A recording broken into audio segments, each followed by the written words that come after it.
Well, thank you very much, everybody. Great crowd tonight. I'm super honored to be here in Kentucky.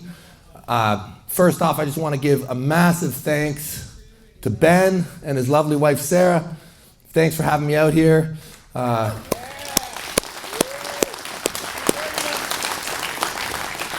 Big things happening in Kentucky. Shout out to Cobra. Thanks for hooking me up, buddy. It's real cool doing the seminar in front of all you guys. I see guys I've known for a long time. I see young people.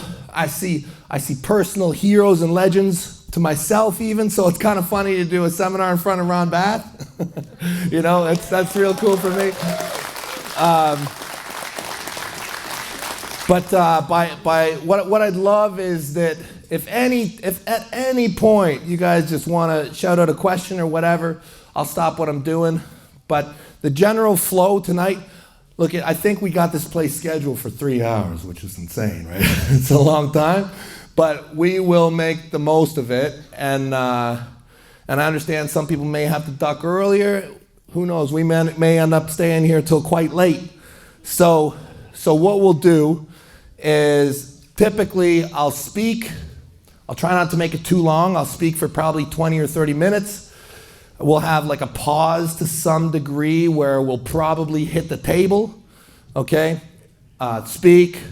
We'll probably, on the second break, I'll do a piece where anybody who wants to take pictures and that kind of thing, maybe, I don't know, we'll figure out a space and we'll bang those out so everybody's good, and then we'll continue on. My main points of discussion tonight is I want to do an introduction about myself. I think a lot of people know me, but I want to tell you about arm wrestling and how arm wrestling's been in my life. I'll talk about the 3 rules of arm wrestling, because you know when you talk about technical arm wrestling, there's these 3 rules which I believe uncovers all of arm wrestling. I'll talk about how to train, I'll talk about injuries, I'll talk about mindset, I'll talk about some tips for winning. And I'll try and answer any questions you guys have. So, I guess we start at the beginning. My name is Devon Larratt, and I'm a huge fan. I'm a huge fan of the sport of arm wrestling. Even if I didn't compete, I'd still be watching it. I'd still be loving it. I remember I was probably about 4 years old, 5 years old. And my parents had a big library, and I went in there, and my brother was like, "Devon, look at this book right here," and I was like, "Wow!" And it was Pumping Iron, okay? Pumping Iron, Arnold Schwarzenegger. I didn't read the book. I went to the middle part. I don't know if anybody with the pictures, you know what I'm talking about, right? And there was one picture. There's Arnold on the beach. He's got a naked girl on his back. And little 4-year-old Devon was like, "Oh my God, I want to be so strong." So that's kind of where it started for me, you know, watching my dad. My grandmother used to come to our house, and the word was that she was Alberta champion, right? And you know what that's like, right, Angie? Are you from Alberta, Angie? BC. Okay, so that's like the same thing, right? So basically my grandmother was like an older version of Angie, okay? She was Alberta champion. And when I was little, I was like a little Tasmanian devil. And that's how she used to calm me down. She'd be like, "Devon, let's have an arm wrestling match." And anytime like something needed to be done, she's like, "Devon, you go do this, and when you come back, we'll arm wrestle." So I was in love with strength. I loved to arm wrestle. I loved that I could fight, and I didn't get in trouble. In public school, we all used to do it. We used to do it on the desks before recess started, and it was probably one of the things I looked forward to most. I was like, okay, maybe today we'll get to do some arm wrestling. And I wasn't the best. I was somewhere in the middle. All through high school, we arm wrestled. I always wanted a weight set. I remember from the time I was little, every year I'd ask my parents, "Can I get a weight set for Christmas? Can I get a weight set for my birthday?" No, it's gonna stunt your growth, right? And we know that that's wrong now, right? So parents, buy your kids a weight set. It's not gonna affect their growth.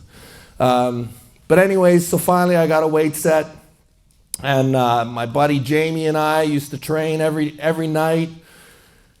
Finally, probably about grade 11 or grade 12, I beat the toughest guy in the high school, and I was the king of the world. Like, I'm telling you, like I beat this dude, and I just thought I've made it. I got nothing left to prove, and life was good. I went out west to work after high school, and I met a guy called Devon Larratt. Devon Larratt was the first guy who introduced me to professional arm wrestling. So I was at that point probably like a 200, 210 pound kid off the farm who's been training like crazy. And here's this 160 pound little Wolverine, and I could do nothing with him, nothing. And I just followed him around everywhere he went. I'm like, let's fucking, like, no matter where he was, I was just on him, right? Finally, after like weeks of me following this guy around, because everybody, no matter who you arm wrestle in the company, if you beat somebody, the first thing the dude off to the side would say, yeah, but you can't beat Devon. Yeah, but you can't beat Devon. I was so sick of it. And so finally, I got Devon, and he beat the piss out of me. Beat me like nothing. I could not believe it. The next day, I told everybody that I beat him. That's the kind of person I am, okay? I'm sorry. I'm a terrible person, okay? But I told everybody that I beat him anyway, so he was really upset about that. But somehow, for some reason, he saw something in me and he decided to use me as a punching bag. He was getting ready to go to a Golden Bear tournament, so he used me and he taught me at the same time how to arm wrestle. And it was with that I first learned like proper arm wrestling technique. And the reason I'm telling you guys all this story is because I want you to really understand how much I love the sport, and I want you to understand how I've loved it as a child, as a young man, throughout all phases of my life, okay? Because it's always helped me grow, this sport, okay? It's taught me a lot. It's helped me mature. It's helped me, it's helped me try to do something with my life, you know? We'll see what happens, but maybe if ArmBet makes it. So Devon was like the first guy that I really, really looked up to, like almost like a mentor. I realized Devon was a clean living guy. He was a clean living guy. The first tournament I went to, when I was a kid in high school, I partied a little bit, and I was expecting this road trip to be a bit of a party. And Devon didn't smoke, he didn't drink, didn't nothing. And the whole ride up, him and his brother were kind of making fun of people who did. And I was like, oh, okay, all right. So these guys don't do that stuff. And a little bit after that, I continued to kind of party a little bit. But I was falling so in love with the sport that I realized that it was taking away from me. Every time I had a hard night of fun, I noticed the next day it wasn't so good. So it was the sport and the meeting of Devon that actually cleaned me up, okay? I'm older now, and every once in a while I do imbibe in different things, but I was sober for probably a good 25 years of my life, and it was because of the sport and Devon. Right, so that was my introduction into the sport. I got back home after working in the oil field, and I realized there was a culture that I'd been missing my entire life. It was right underneath me. Right in Picton, where I grew up, there was a club, there was a team. It connected me to tons of people. Fell right into the community. At that point, the community is a lot different than it is now. You would never have this back when we were starting. It was small, there was flyers, meet here, you had to know somebody. I joined the military, and the military was good for me. The military was good. I always wanted to be a fighter my whole life. Everything was about fighting. I thought that me serving my country was maybe the best thing I could do as a contribution as a fighter to what we all call humanity or whatever, civilization. I thought that was maybe the best thing. arm wrestling, I held on to it throughout everything. Throughout every tour that I did, I'd go away, and the whole time, arm wrestling was something that I held on to. No matter what other sport I did, arm wrestling was always a part. It kept me sane on so many tours, I swear. Like a mission that we'd be doing. If I wasn't planning or getting ready for a mission, I'd be training for a match I knew I'd have when I came home. There's more I want to tell about where I got to, but I guess I'll tell one particular story. So it was, what was it? It was like 2005, I think. It was a great time in arm wrestling. Pulling John was being filmed. Arm wrestling was really starting to pick up. It really was. We had PAL was doing really well at that time, international super matches. We were starting to know globally who was the best. One-on-one, there was world rankings. People were winning money, nothing like it is today, but people were, it was worth their while. So at the time, I'd say in North America, number one, John Brzenk. Number two, I'd say it was probably Travis around that time. And number three, I'd say it was probably Ron Bath. Yeah, that's what I'd say, right around that time, Ron Bath. And I was so lucky enough that I knew when I got back from this tour that I was going to have the honor to face him. And it was a rough tour for me. It was a heavy combat tour. So, like, if we weren't going out at night, normally we'd be out at night fighting. And on nights we missed, I was getting ready, I was training. And when I got back, I had a little bit of time to rest, and then Ron and I faced.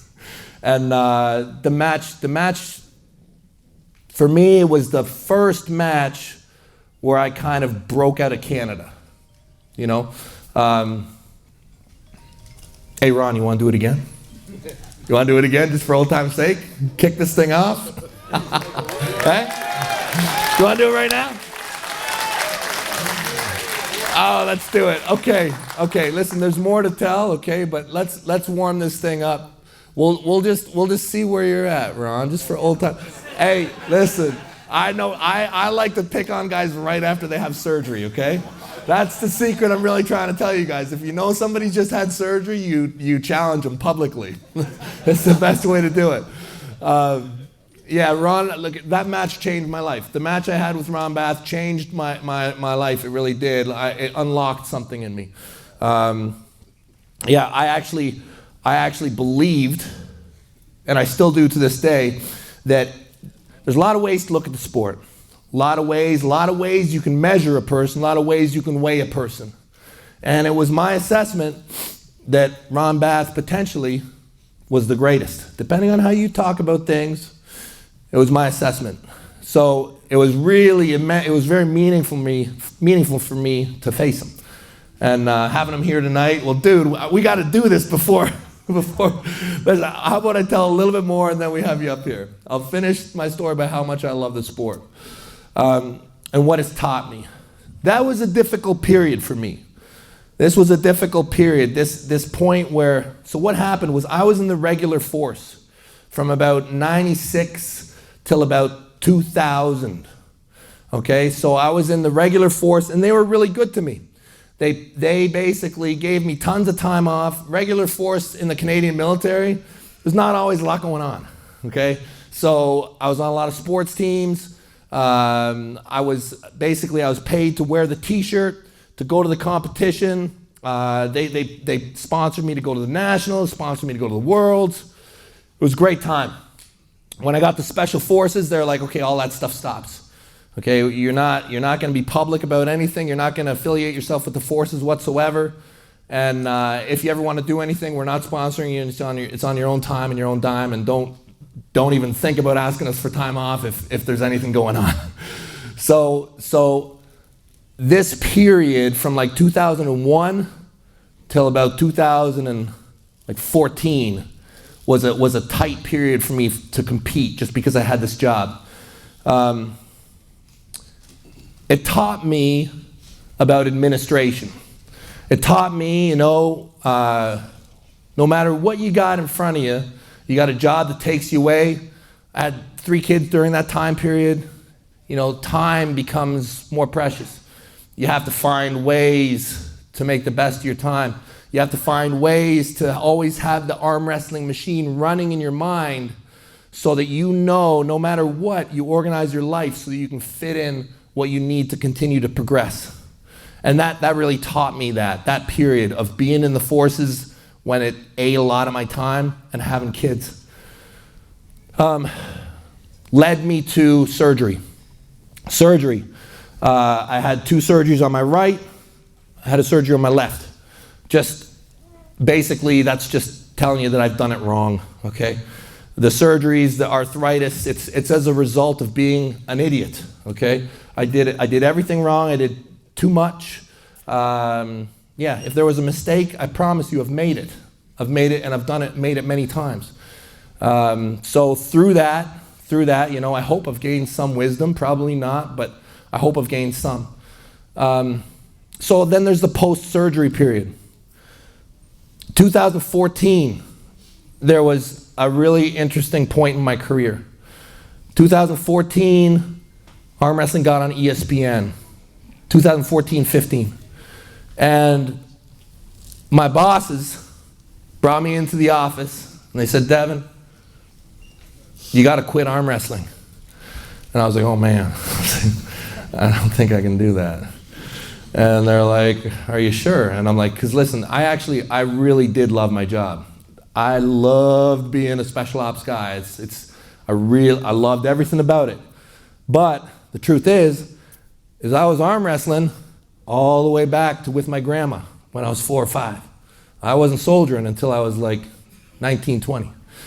So I'm like, you can't really ask me to do that. I'm like, it's who I am. Like, I go home from this job and I arm wrestle. And I spend time with my family. That's what I do. They're like, yeah, well, arm wrestling's getting too big. It's on ESPN now. You're the world champ, or actually, no, I wasn't the world champ at the time. Sorry. I pulled a D on there. But they're like, yeah, you're going to have to stop. You're going to have to stop. And I'm like, yeah, I can't do that. Can't do that. So we kind of went back and forth a bit. They were going to post me. They were like, okay, you're out of here. But we kind of talked, and we were like, okay, let's find a middle ground. So we decided that I'd take a year off of work, okay? A year off of work with no pay, all right? And that's the equivalent of me jumping. That's the equivalent of me jumping off the cliff, okay? I got 3 kids, and like, we're not rich, okay? Like, we're not broke, but I rely on my salary to feed my family. And I'm like, oh my God. I'm like, okay, Jody, are we okay? She's like, yeah, let's do it. So took a year's leave without pay. And at that point, arm wrestling changed for me a little bit. I always arm wrestled just for the love of it. Just for the love of it. If I got paid, that's great. But it was never my primary concern. When I took that year off, it became very important that I win. Okay, and that changed a lot, my professionalism. It went from, the interesting thing that correlates with that period of time in my life, from the point from there and before, arm wrestling grew and grew and grew and grew and grew, like a tree, okay? Like a tree, it grew in all directions. The way I understood the sport, everything on the table, the exercises. I was doing hundreds of exercises for arm wrestling. This, everything, every motion you could imagine I had an exercise for, and I was doing it. And then it got really serious, really serious. And every workout, I asked myself, what do I need to do to win? What do I need to do? What is the most important thing that I need to do to ensure victory? And what I did was I cut the tree, cut. I cut all the way down to one thing. It's my biggest cut ever. And I cut it wrong, I'll tell you. In my opinion, looking back, I cut wrong. However, it was my first massive cut. I cut all the exercises down till I was just cupping. I was just cupping. 4 or 5 times a day, the same workout. I'd cup like this, I'd cup like this, I'd cup like this, I'd cup. I had all sorts of worries I was gonna get injured, worries I was gonna get muscle imbalance, worried I was gonna get diminishing gains. None of that happened. Worked great, had great results, but it was a little bit off. So that's the first time I cut the sport down. And then things continued, the WAL, I let it grow again. I came back to basically four exercises. Okay, the sport was starting to simplify for me, right? I made the sport big, it grew from the time I was 4 or 5 till 2014, so basically, what is the math on that? I don't know, it was like 4 to 35 or 4, something, I can't count. Anyway, so for a long time, it took me that the sport grew. So I grew it back, cupping, rising, cupping, rolling, and a little bit of supination. Okay, those are my 4 base exercises throughout the WAL. There's other things, but that was basically it. I was starting to really simplify the sport. 2017 came along, and WAL crashed. No more weight category. I knew weight category arm wrestling was going to be done for a bit, so I got massive. Okay, not in the best way, but I went for it, right? Because I knew super heavyweight arm wrestling was probably going to be the era coming up, and I started to really think about strength. My match with Denis Saplankov in 2018, it changed the way I thought about life, actually. I used to think that the only people who really died for what they believed in were soldiers, but that's just completely wrong. It's completely wrong. You know, mothers die for their children. Fathers sacrifice their lives for their children. Any field that you're in, if you are passionate enough about it, you will sacrifice a small amount of your life, potentially all of it, depending on the circumstances. And I started to realize that more and more, you know, once I was out, because I left the military in 16, 17. And I started to see, you know, guys like Denis. And believe me, in no way am I speaking negatively whatsoever. Denis is one of my big heroes. Denis Saplankov, to me, taught me that there's levels of professionalism in everything. And I admired that. I did. 2018, 19, 20. 2020, almost died. I got long story, but well, it's not that long. I traveled all around the States, somewhat illegally, and I had bad COVID, and I was dehydrated, and I got blood clots. I got a bad blood clot in my leg, and yeah, I was coughing up blood. It went into my lungs, and yeah, it was bad. Dropped down to like 230 pounds, which I haven't been since I was like, 21 or 22, and then Michael called me out for one of the biggest matches of my life, and I just was like, all right, let's do this. Like, let's do it. And I got to another level of focus, another level of dedication in the sport. Basically, I've just continued to go further and further all in with the sport. Levan is a titan on this planet. He is the farthest thing that the sport has ever generated, in my opinion. Levan, hey, he almost tore my arm right off. Okay, I'm really thankful that I had that match, because I really see where the ceiling is. And since then, I had like a miniature ego death, because he broke me so bad, this dude. And now I've rebuilt once again. The sport is about breaking and rebuilding. And I just want to show you guys how I've loved this sport from the time I was a child, through work, through children, through weight categories, for money, for no money, and how I've learned through it. A lot of lessons I've learned. The truths I've found on the table are the truths that I've found in life. Anyway, so I'm sure that you guys have the same kind of thing going on with the sport. I'm sure you guys love it, and it's affected your lives as well. So I'm happy to share that with you guys. And really what I want to leave everybody with is, just a sharing. We're probably all gonna rip on each other and make each other better and stronger. And that's the greatest gift that arm wrestling gives each other, is we make each other better and stronger. We break each other and build each other up. Get up here, Ron. I'm gonna break you right now. Get up here, Ron.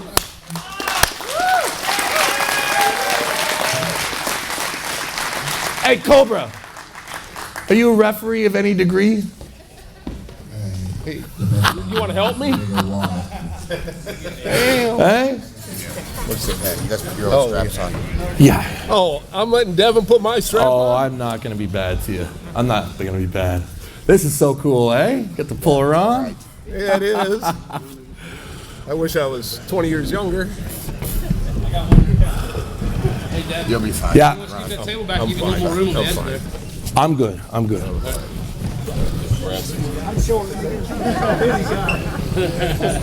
How you feeling, buddy? That's been a while, eh? Yeah, I know. I see how you're dressed. He's not even warm. Yeah, I'm. You probably been. Ron's hands. We were like pulling an ice earlier cube. today. Slow motion, go. Ready, go.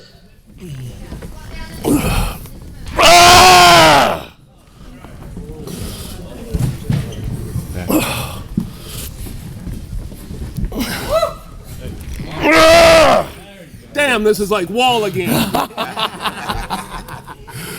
It feels good. I don't need feels no good. pop right now. No, not yet. Not yet. Where's Angie? She'd probably kick me if something goes pop. Is Dr. Mike in the house? Did Dr. Mike make it? Hey, is Mike here? God, that was too many walls started that way. Yeah. You guys just play with it. Hey, you want one more? Yeah, we'll try one. As you get a better grip each and every time. Right about there. Ready, go. Climb. You can overcome that. That's pretty good, Devon. Go, Ron. I've been here too many times, guys. Did not think I was going to get to see a Ron versus Devon super match, that's for sure. You got big wrist. You got all the wrists. Not even warmed up. That's how it works. Hey, thank you, buddy. Thank you. I'll take another one. Yeah. He's right there. I got to get him when he's still injured a bit. Just around. Thanks, Ron. Hey, somebody else want one? Who's the toughest guy in here? Wait. Jaeger's got to pull. Jaeger's got to pull. And and if you're pulling, okay, don't pull me today. Don't pull me today. You guys got a tournament. But if you're not pulling, you pulling? You're not pulling? Are you? I'm not pulling. Artem? Yeah. Let's go, Artem.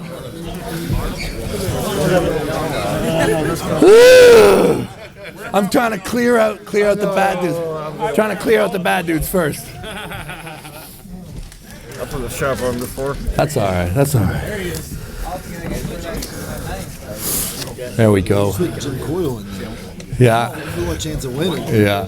Where's Jim Coyle? Oh, there you are. I didn't see you there. Yeah, all right. I'm going to protect my thumb is what I'm going to do. Not letting you anywhere near that thing.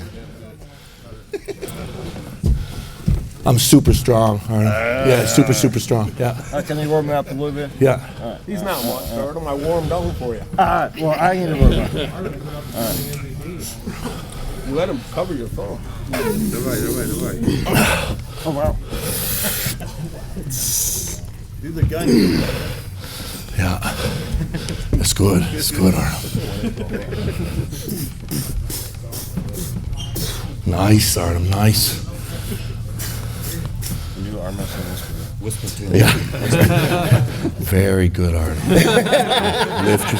Lift your thumb, Artem. You're on a beach. Watch your hand. Yeah, that's it. You're in your bed, Artem. You're in your bed. It's late at night. You're asleep. Yeah. Ready? Cup. And roll. Hey, one more before we. One more. You strong? All right. Not compared to you. I got a few matches coming up. This is not only a seminar, but it's a training grounds for me. This is for me. Jerry's just one of them. You got Sandra's coming up. Yes, the young Daisy.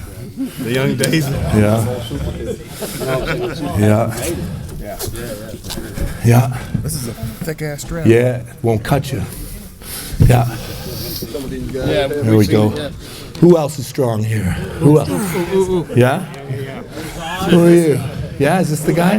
Yeah. I see some hands there. I see some hands. Some mittens. Yeah. Good. Oh, you almost got him. Almost. Yeah, it's right there. It's right close to the line there. Yeah.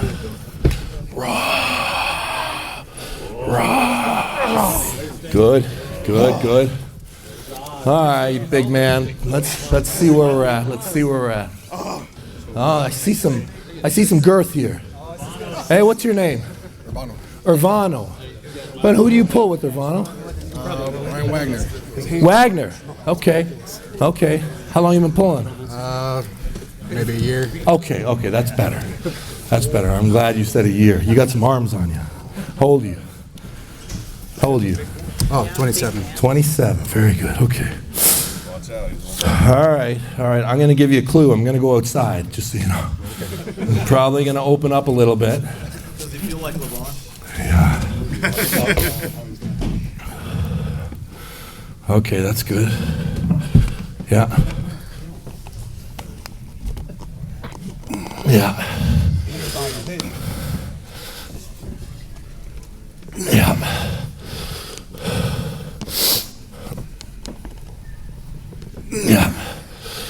Okay.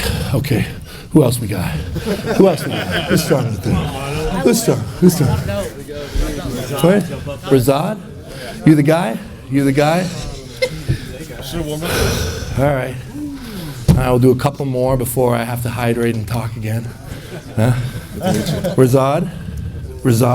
We have a connection. I'm Bosnian. Ah, yes. I was in Bosnia for a while. Beautiful country. Yeah. All right, now, am I gonna be able to hit or no? You can do whatever you like. Right. Yeah. You guys got the edge of that one over there? Yeah, all good. Do you feel good? Yeah. You feel good? Okay, I'm ready anytime.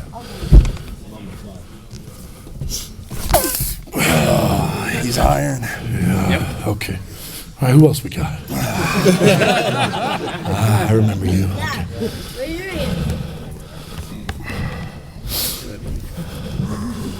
Good. Strong.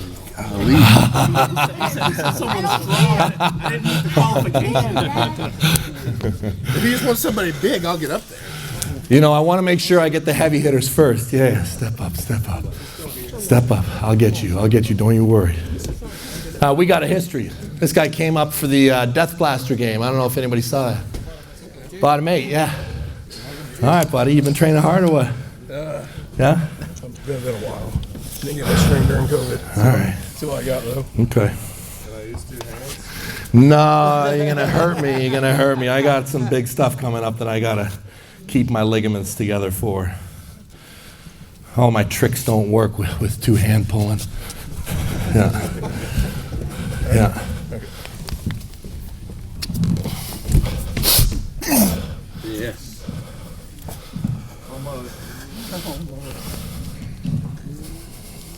Selling it. Long whisper thing, Devon. Yeah, it's good. There we go. You backed off her now. All right. Okay. Yeah. Oh, who else we got? Yeah. Okay. Yeah. You want to keep going? Yeah. Yeah. That was from. Oh. Good.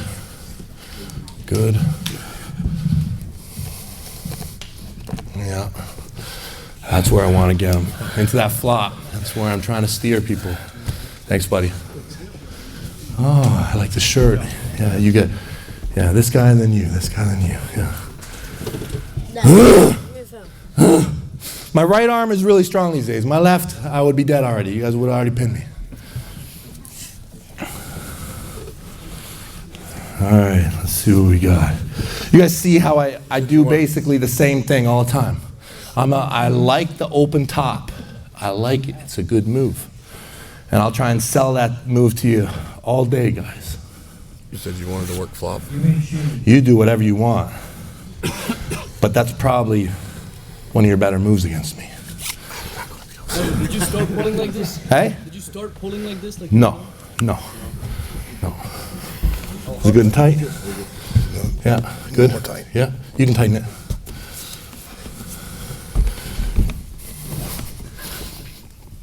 Yeah, all right.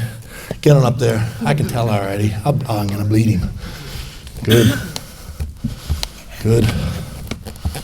Good.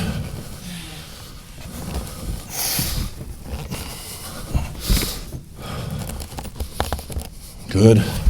Ah, he's persistent. Persistent with that shoulder.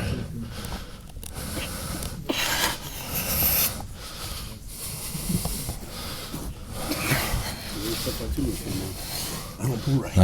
Yeah, it's good. I'm a left hand. Yeah, nice. If he wants work, I'll try to give him what I can. Yeah. Good. Ah, you strong. Yeah. Very persistent shoulder. Very sticky. Get on up here. Get on up here. Isn't that Sandra's right away? Sanders. It's Big Wayne again sneaking up on All right. Okay. Well, this shirt will give you more power. Hey, Jerry's been talking smack online. You guys follow that?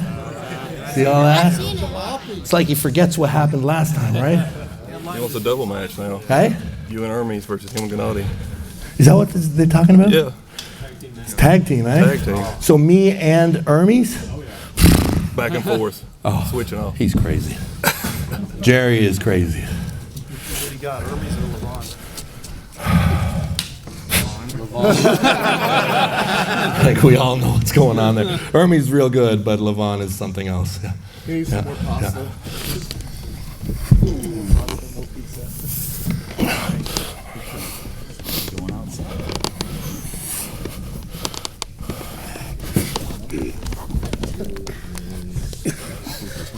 There you go. That was real good. So you can keep that press up. Too late now, he took it back. Doing it ironically. That is very good. There you go. There you go. There you go. Keep pressing. Don't give. There you go. Keep pressing. That's it. There's your champ, guys. There's your champ. Good job, buddy. That's good pulling right there. Okay, we'll talk for a bit now that I've been defeated. Yeah, get up here while everybody's taking their seat. Man, these guys are so strong in Kentucky. I'm gonna have problems all night. You guys, we are super, super sorry. Listen, Ben will meet you at the back door. Mr. Very, very sorry. All right, that's a great warm-up. Okay, that's good. That's what we're all here for. Congratulations, good job.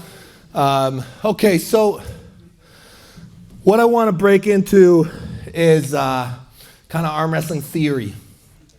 To me, people talk about the moves of arm wrestling, and maybe this is a good way to learn arm wrestling, but I like to teach people, in my opinion, the 3 rules of arm wrestling. So, the first rule. Does anybody know what the first rule of arm wrestling is? Win. Be strong. Yeah, that's good too, Cobra. Win is definitely a good rule, but it's the same thing. Be strong. Okay? Be strong.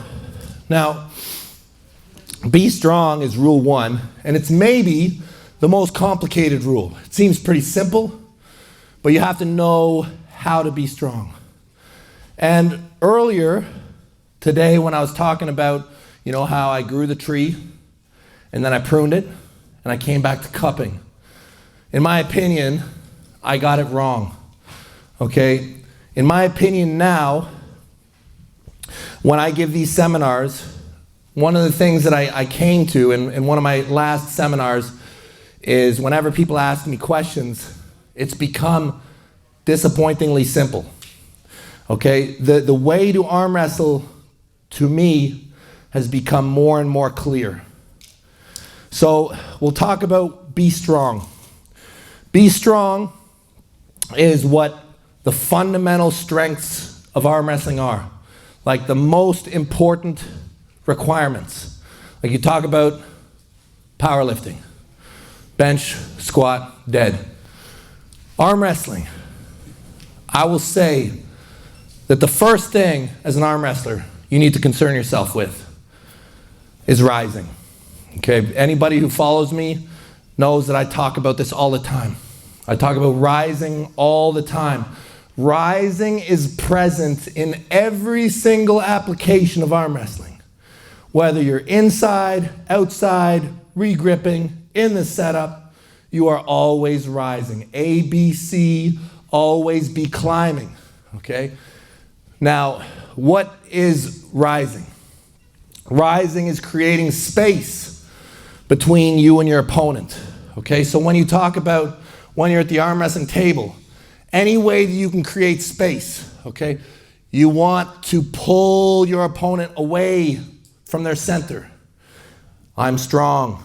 The further away my hand moves from my body, the weaker I become. This, rising, all the way up to the top, not only through the finger, but through the thumb. This ability to rise, the ability to come over the top, the ability to put the person at a disadvantage, to make them have to use more muscles than you, to attack their fingers while using your arm. It speaks to efficiency. Rising sets up everything. Now, when you rise, sometimes you can kick back to create more space. Sometimes you can supinate to create even more space, make it harder to reach around your thumb.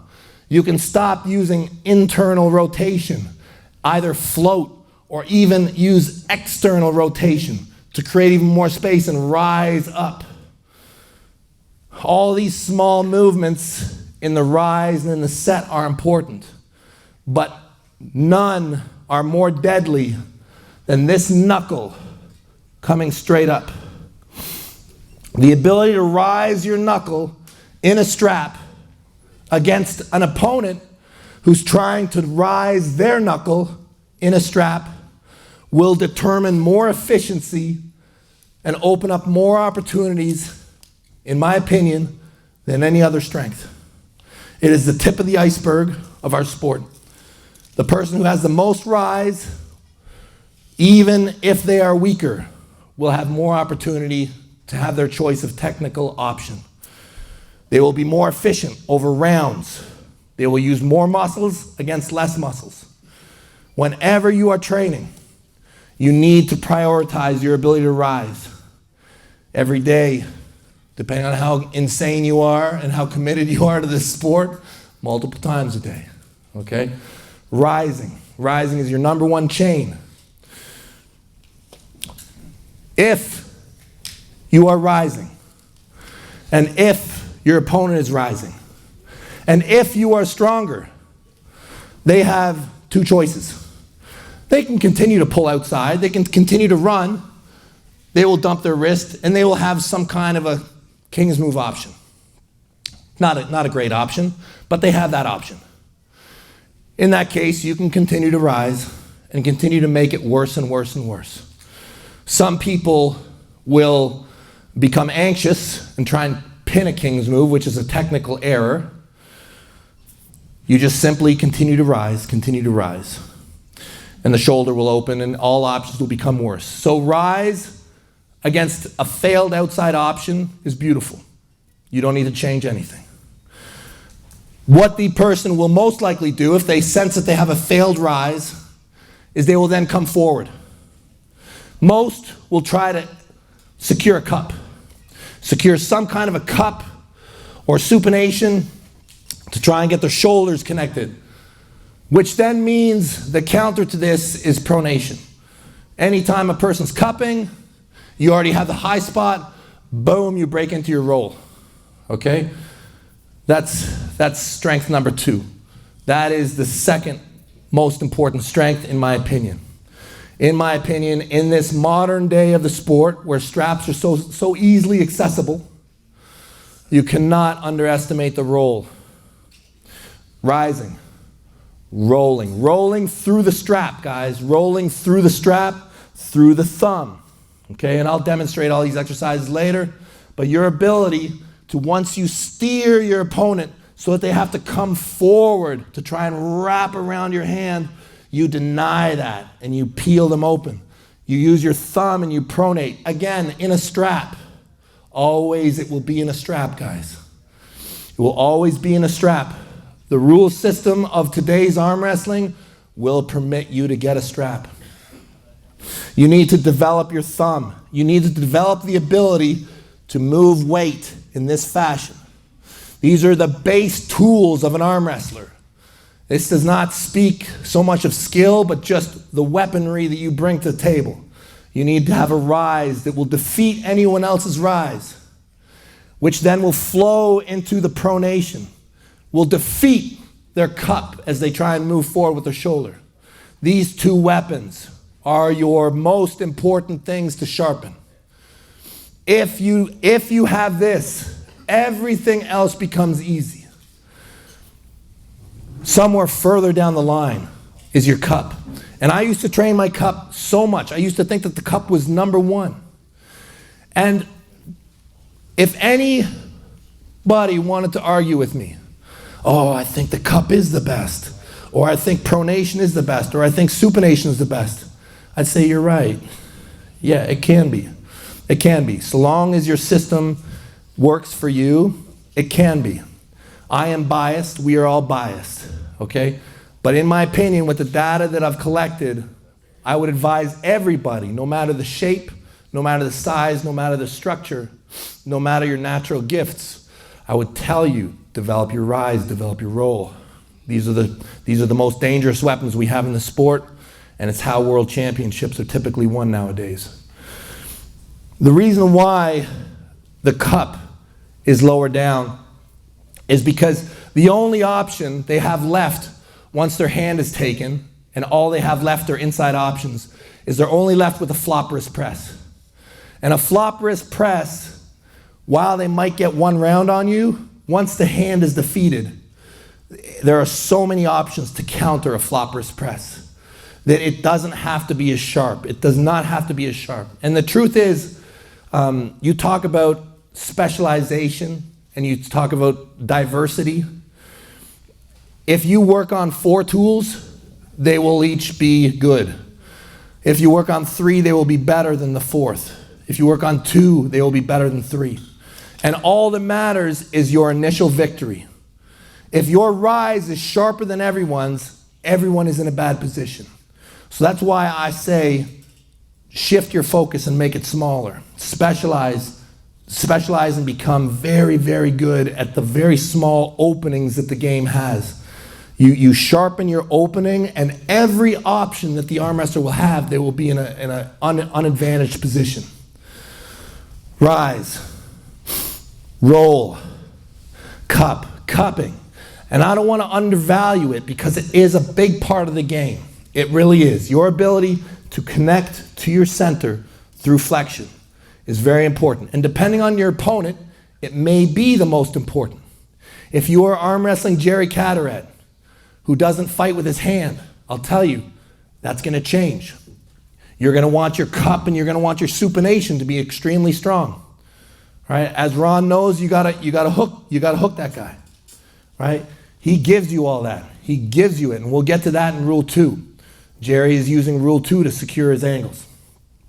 Rise, roll, cup. There is supination, guys. Never think that supination is not part of the game. You see me arm wrestle a lot open. I arm wrestle open a lot. One of the reasons why I do this, it's my opening. It's my jab. It's my round 1. Okay? I beat somebody's hand, and then I'll start to close it up later, start to work this. But I like to chip away at a person, beat one piece, then beat the other pieces.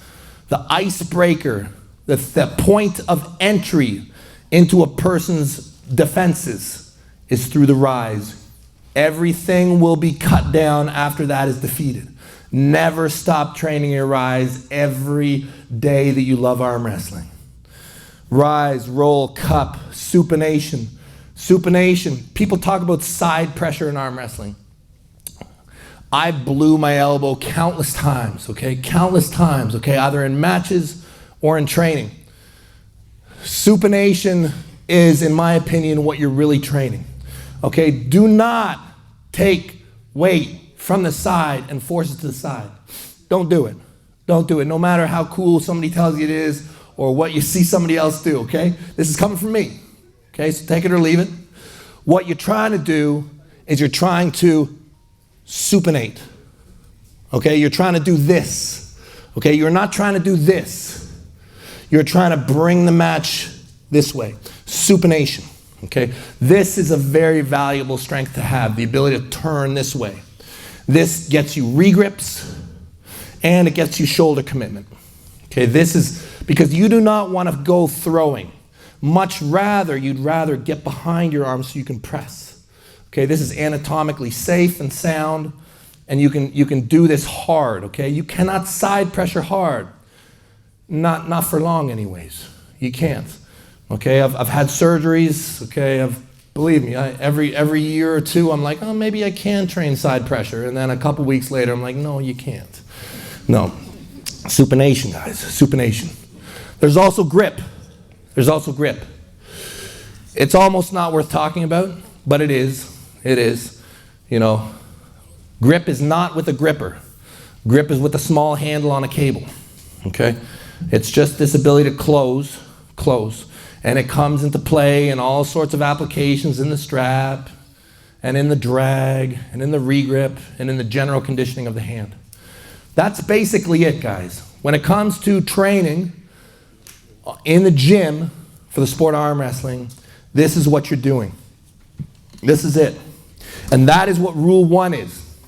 So when somebody tells you, be strong, okay, in arm wrestling, this is what you're talking about. Okay, if I could ever pick, Devon, you got 10 more pounds. Where do you want it? Put it on my rise, man. Put it on my rise, right? Just make it so that nobody thinks that they can come over top of my hand. Make every single person have to come at me. And then that opens up my pronation. Everybody's flopping me. Oh, it's a great day. It's a great day. Love it. Okay, so that's rule 1, guys. If there's any questions on it, we can hit it, but we move into rule 2. Rule 2, just because you are stronger than your opponent, it doesn't mean you're necessarily going to win. And that's why throughout everything, the most important part of your training is on the table. You have to arm wrestle all the time.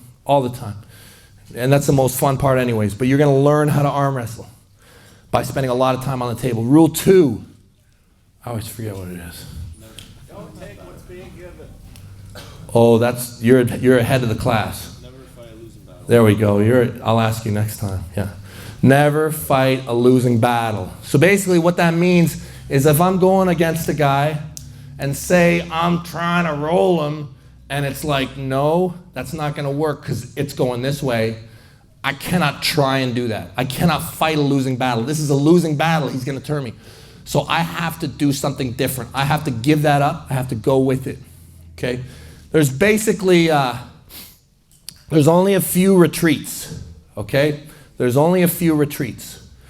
There's stuff you can do with flopping, okay? So if you want to flop, if the person's going to blow through your hand, okay, you can flopper's press, okay? If the person's going to blow through your hand, you can Kingsmove, okay? These are 2 great ways to give away your cup and to stay in the match. Okay?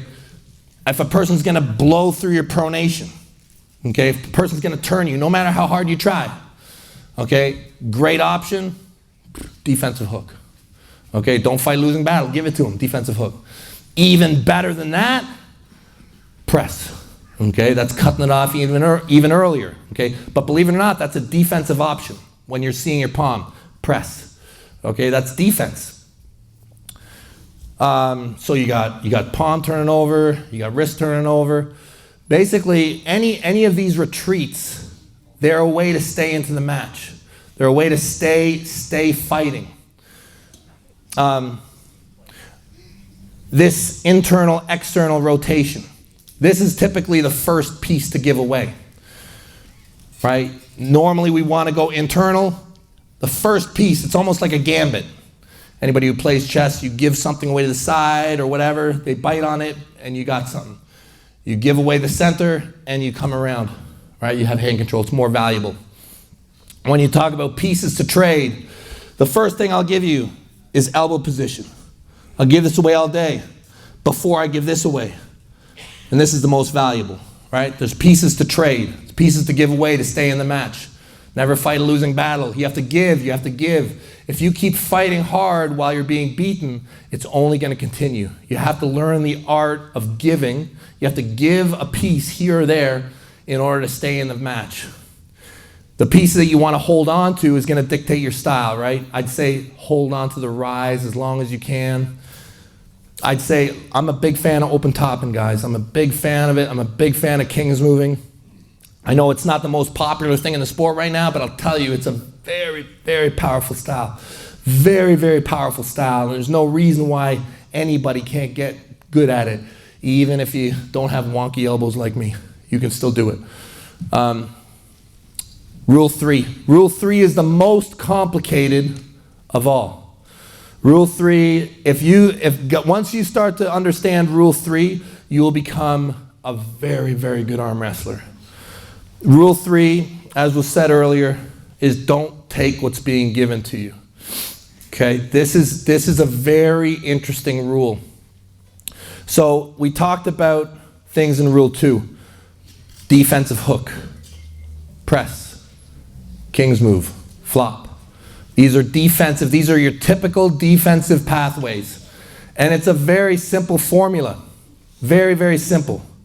Okay, we talk about be strong. Be strong. I control my rise. I control my cup. I control my roll. I control my supination. Okay, and basically everything comes. If you are Rule 1, be strong, you guys remember Andrei Pushkar? Remember how Andrei Pushkar used to arm wrestle all nice up and tight and boom, everything's going all together, compact. This is fundamental arm wrestling basically at its finest, okay? No like kind of roundabout taking every single piece of the arm wrestling game and blasting. Okay, this is what fundamental, this is what Rule 1 looks like. Rule 2, there's lots of examples of Rule 2. You got guys like me or Michael or Crazy George, Kingsmove, and you got Jerry flopping. You got, pick a guy who's defensive hook and they're a dime a dozen. Okay, tons of people like this. Okay, basically, and if you know somebody has a strong suit, if you know it's a simple, what are they giving you? Where do they trade? And that's where your Rule 3 starts to play. What you do with Rule 3 is you do not take what they give you. Rule 2, you give somebody something so that you can get into the match and get a stop. That's what you're doing. You're giving something to get in somewhere else. If I give you my pronation, Cobra, can I use you, buddy? Can I use you? Just hold my hand, buddy. That's it. Hey, Cobra Rhodes, everybody. Hey.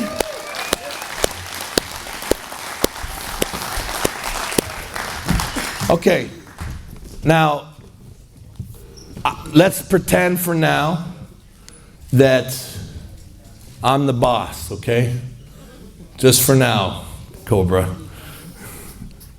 Okay, so we will say that Cobra and I are arm wrestling, and we'll pretend we're even in the strap, okay? We'll pretend we're locked in. Guys, Cobra Rhodes, exploding hand technique, right? Yeah. Hey, did you guys see 2016 Northern Regionals? Did you guys see, hey, yeah, you're not going anywhere. Did you see Giannis Amelins? Did you see Giannis Amelins slip out, start talking to the ref, and then look at his hand and be like, what the fuck? You guys see that? Because his hand was torn in half? Yeah, that's why we call it the exploding hand technique, because the hand actually explodes when done correctly. Yeah. Okay, so I have to be careful up here. All right, so say that you have control of the match, okay? And you is me, okay? I have control of the match, and I am gonna be able to hook him a bit, okay? He knows it, so he's gonna come forward and he's gonna go into a defensive hook, okay? So he's gonna come forward to avoid me carrying him through to the pad. So he is gonna give up his pronation slightly so he can sink in and get a little bit of action with the shoulder. Now, one of the most dangerous things that I could possibly do to him is not to take what he's given me. So many times, if somebody gives you this angle that you want so badly, you will take it. You will take it. Because that's what you're programmed to do. You're programmed to be strong. But you actually will do much better if you go the opposite direction. So as I start to win and then he comes forward, if he comes forward there, I kick back the other way. And deny the bite. Deny the bite. My cup is his pronation. His cup is taking my pronation. Pronation and cup have a direct response. They have a direct partnership with each other. They're the most simple to understand.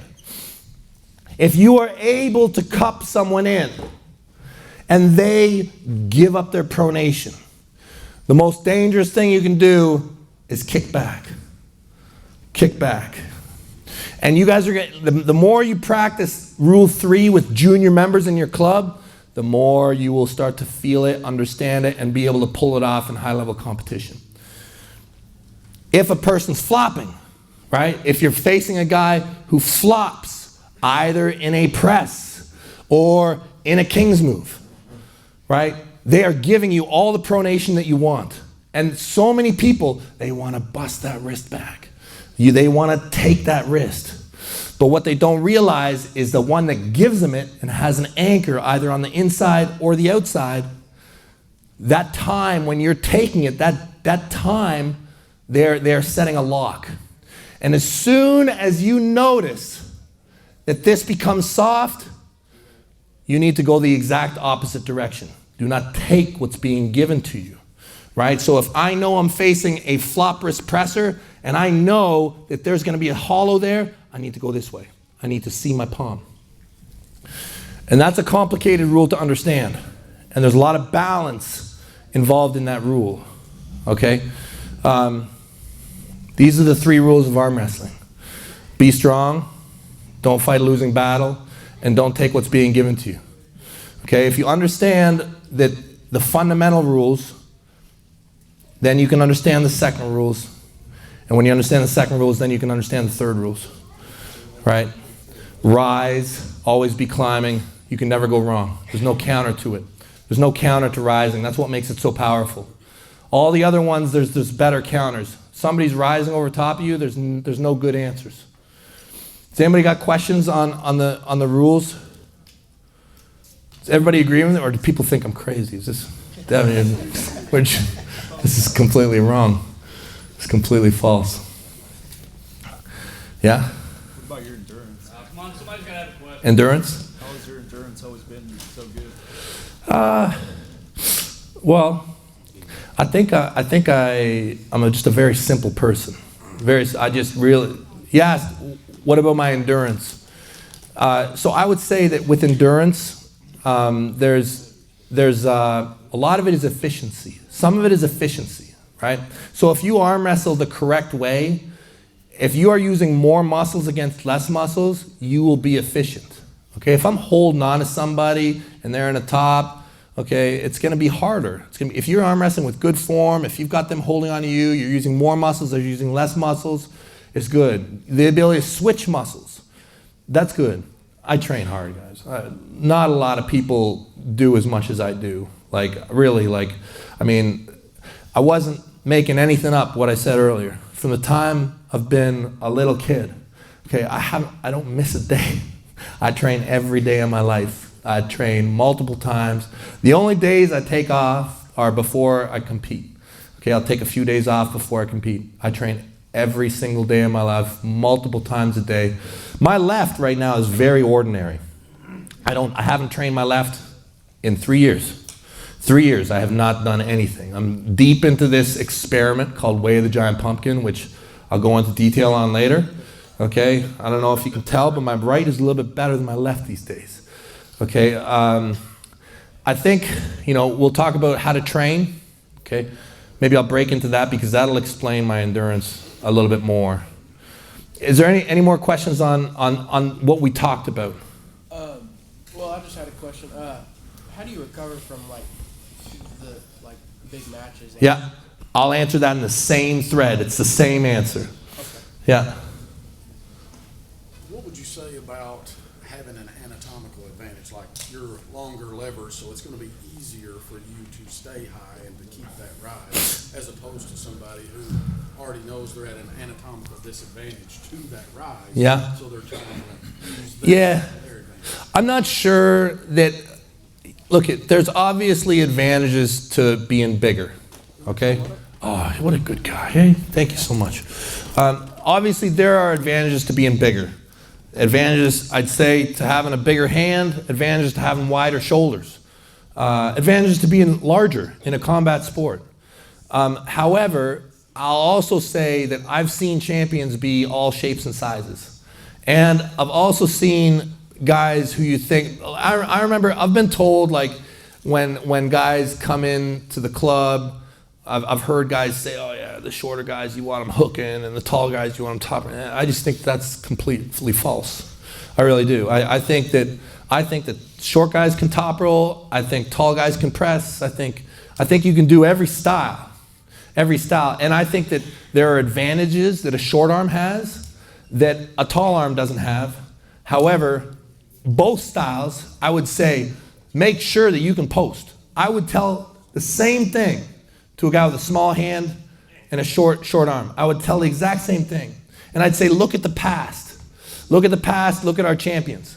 Okay, one of the guys that is very easy for me to talk about is Gary Goodrich.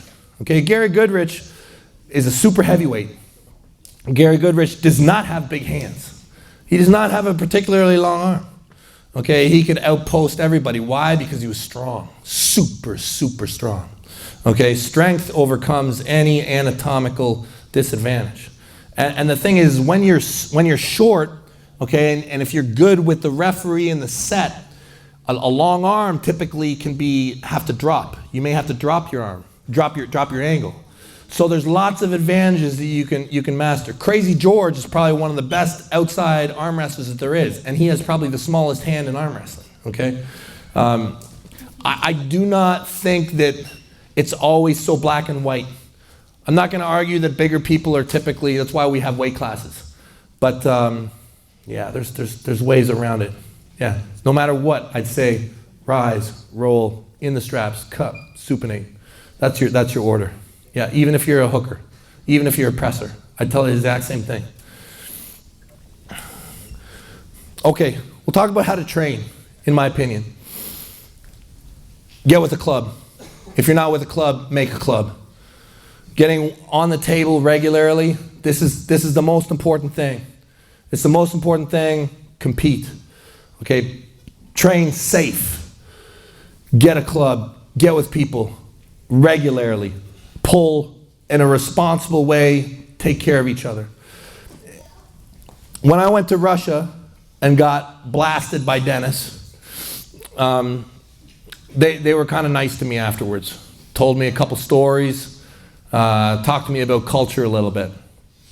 In North America here, USA, Canada, we're the same. We watch the same TV, we watch the same movies. Growing up, our culture, our strength culture, very much no pain, no gain, guts and glory.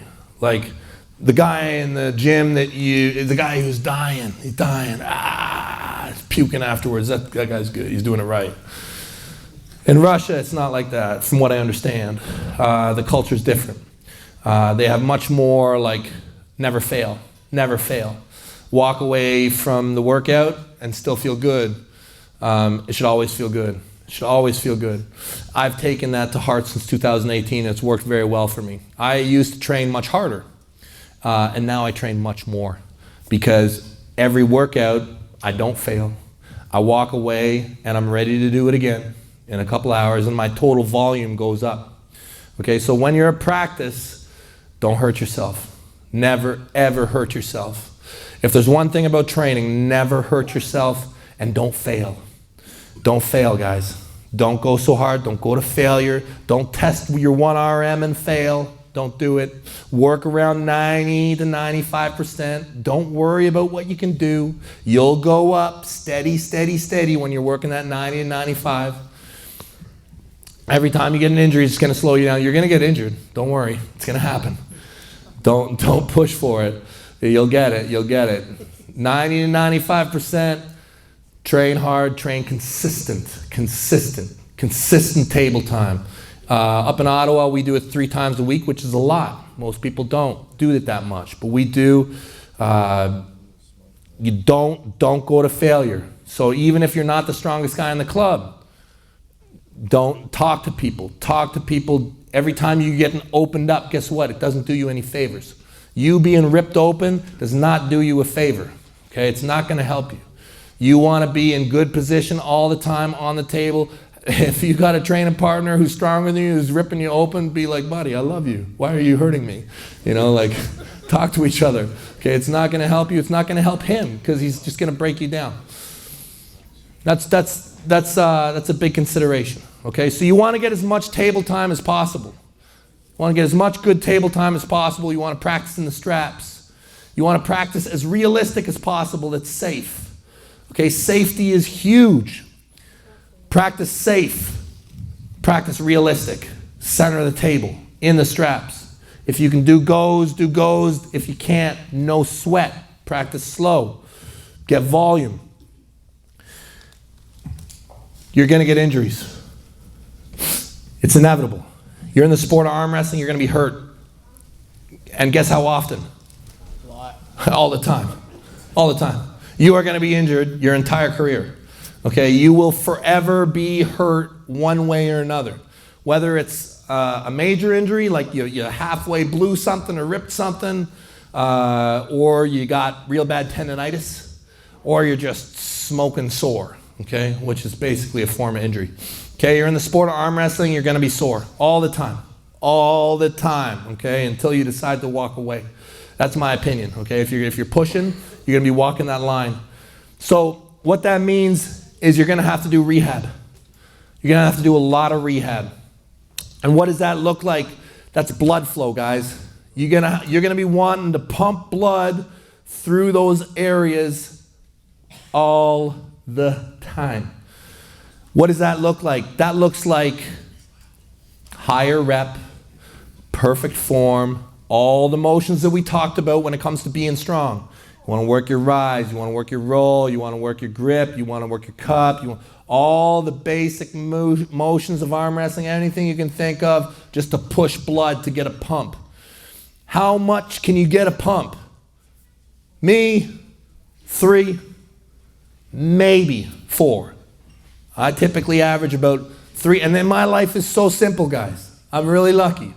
My life is simple. I don't have to do anything. I wake up, I sit on the couch, I do whatever.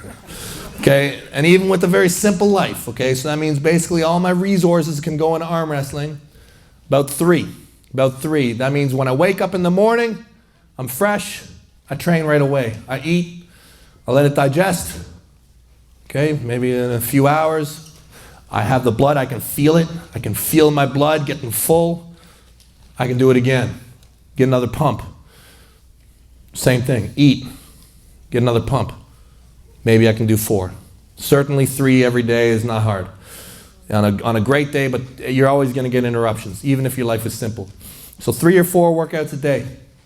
You don't want to fail. You don't even want to approach failure. This is something that will shift you. The most important thing about arm wrestling is strength. Strength, okay? People talk about endurance in arm wrestling, and it's great to have endurance, but if you ask me, Devon, do you want to get a little bit stronger or would you like better endurance? Yeah, I'll take the strength every single time. Strength is the most important thing in arm wrestling. Strength leads to endurance. Strength leads to efficiency. Strength leads to better position. Why are you doing all this rehab? It's to heal. When you think about the things that matter in arm wrestling, it's strength, it's muscles, it's connections, tendons, ligaments, joints. This is a very, very heavy connective tissue sport. You are gonna get connective tissue strain. Your joints are gonna feel it. Your tendons are gonna feel it. Your insertions are gonna feel it. These areas do not receive blood flow the same way your muscles do. So what that means is they need to move. They've done studies. They've gone in with electric microscopes and they watch how these structures work. They work with movement. Fluids move through tendons because they move. Powerlifters, strongmen, they got crappy tendons typically. The best of connective structures are held by endurance athletes. Okay, now the balance point is you don't want to become an endurance athlete. So you cannot train hard like this. You cannot go deep into the burn. You don't want to burn. You basically just want to make yourself have more blood flow. You want to encourage blood flow. Okay, just get a pump. That's it. So there's table time. There's rehab. There's table time and rehab. Okay, work your table time. This is the most important. This is the most fun. This is your skill. Okay, this is how you're going to become a skillful arm wrestler. Rehab. You're going to work all your angles. Everything's going to heal. You're going to grow your tendons. You're going to grow as an arm wrestler with this. And then there's strength. Strength. And strength you can do every day as well. You can do it every single day, and I suggest you keep it very, very simple. Do not do a whole bunch of lifts. Do not do a whole bunch of different ways. Get a couple lifts that you like. I have two. I have two, sometimes three. And I do them every day after and before each rehab workout that I do. Okay, I work that top knuckle, bang, and I work my pronation. I do a single and a single. Single, single, and at the end of the workout, I'll do a single, single. Okay, and I work between 90 and 95% all the time, and it just slowly, slowly goes up. And every once in a while, I'll do some cupping. Every once in a while, very rare. So there's these three prongs to how you get better. Table time, rehab, and singles. Okay, from the rehab, that's going to give you endurance. Okay, and the table time, and the strength. But this is the system. It's very simple, very, very simple. Yeah. Anybody got more questions on the training side of stuff? Yeah. When it comes to training recovery stuff, do you like bands or weights? So a huge part of training is administration. Okay, you want to strive for simplicity. You want to strive for efficiency. So you want to make it as streamlined into your life as possible. Okay, I like weights. I like weights because it's very easy to measure and you know exactly what you're working with. Bands, I find they can be all over the place. You know, it's not as precise, but bands are really easy. You can have them with you, like no matter where you go, it's easy, right? Like I got them with me all the time, you know, no matter what, no matter where I go, and it's super easy, right? Like I can be in the airport and people look at me funny, I'm like, that's what I do. I go to the washroom and everybody's looking at me like, you don't do this? No? Okay. Yeah, I have these things with me everywhere I go, you know, so that way if I miss a workout, I got my blood flow. Okay, very simple, rise and roll. But weights, I find more precise. More precise. And another thing, when it comes to strength, the answer is absolutely weights. Absolutely. Because when you start to work your strength with bands, dangerous. Very dangerous. The acceleration on a strap is high.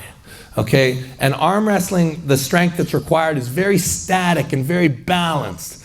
Okay, and if you're playing at like 90-95%, you may be good, but if you screwed up a little bit and you're hitting the point where it's going to fail, a band will rip you, and you might not get out of the way. Like it might turn you in a way that you can't really stop quick enough. Gravity, if it's just gravity, you can get out of the way, not too hard.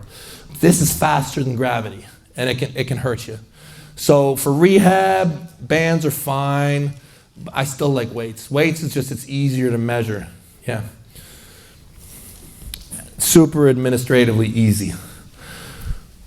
Guys, I don't want to just talk all the time. I'm going to put you guys to sleep. Dan? What about mind manipulation? Mind manipulation.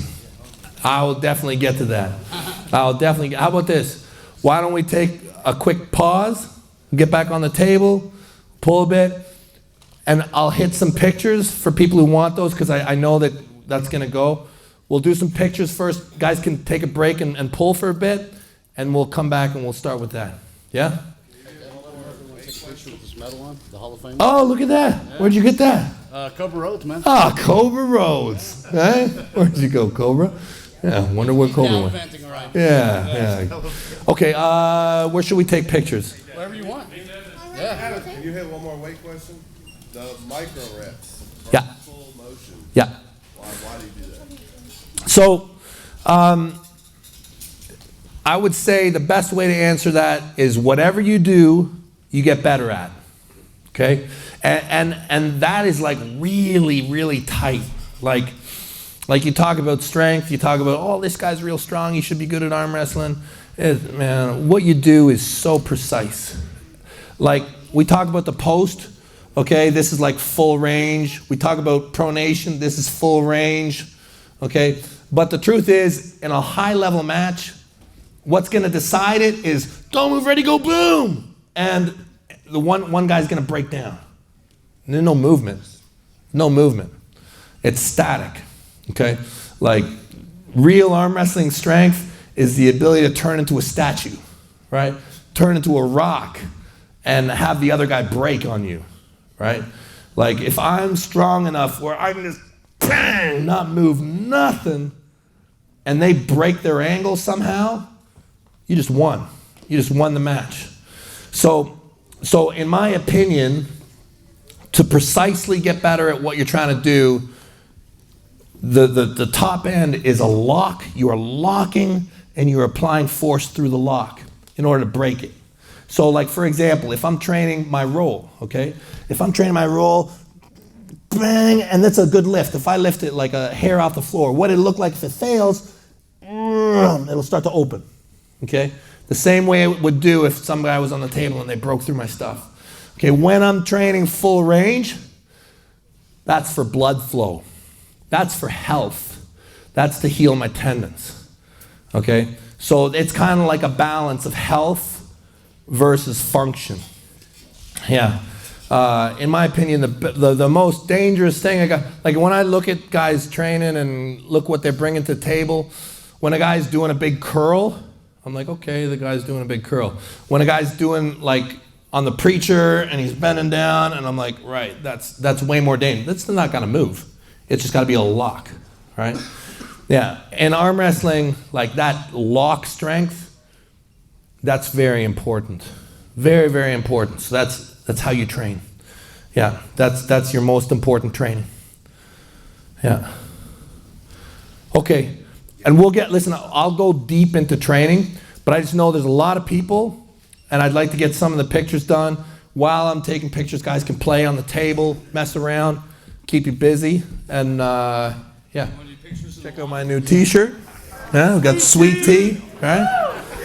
That's a master arm wrestler right there, guys. Anybody who follows Sweet Tea, that's a good arm wrestler. Okay, all right, there was a couple people came up to me during the break. I know we were gonna hit mindset right away, but I wanna clean up some of the stuff that we did. Just, if one person's got a question, odds are that it's not just the one. Someone asked me during the pictures, asked me about my singles. They're like, tell me about your singles. I don't really understand what you're doing, the singles. So, okay. So what I'll say first of all is, again, strength is what matters. The icebreaker is what matters. The initial breakdown of the most important angles in arm wrestling is what matters. Okay, so whenever possible, when you talk about how do I invest my energy, how do I push my body forward, how do I adapt, this is some really important stuff. Okay, so nothing's gonna help you more than like singles. Okay, and singles, when people talk singles, a lot of time there's this presumption that you're lifting as heavy as possible. And I'll tell you that's not exactly what's going on. What you're trying to do is, so first of all, you say to yourself, okay, I'm on this journey to the North Star that I'll never get to. Okay, it's this journey towards perfection in arm wrestling. I'm never going to get there, but I'm going to keep going. And where I'm going is victory, it's ultimate strength, it's the ability to fold anybody's wrist back. Now, what I'm concerned with is why don't I just always do singles? Because you can't, because you're going to get hurt. Okay, I don't know if anybody saw Dr. Alex in California. He was analyzing my MRIs, and it's like, Devon, all your tendons are frayed up. You're a mess, right? And that's why I don't only do singles, because you need to manage your connective structures. You need to continue to feed them. But what I do with my singles is I wake up in the morning and I start doing them, and I'll do them from morning until I go to bed. Okay? Now, the way I typically do my singles is I'll do it before the workout and after the workout. And it's not the most weight you can possibly do. And I know I'm repeating myself, but I want to make it clear that I never fail.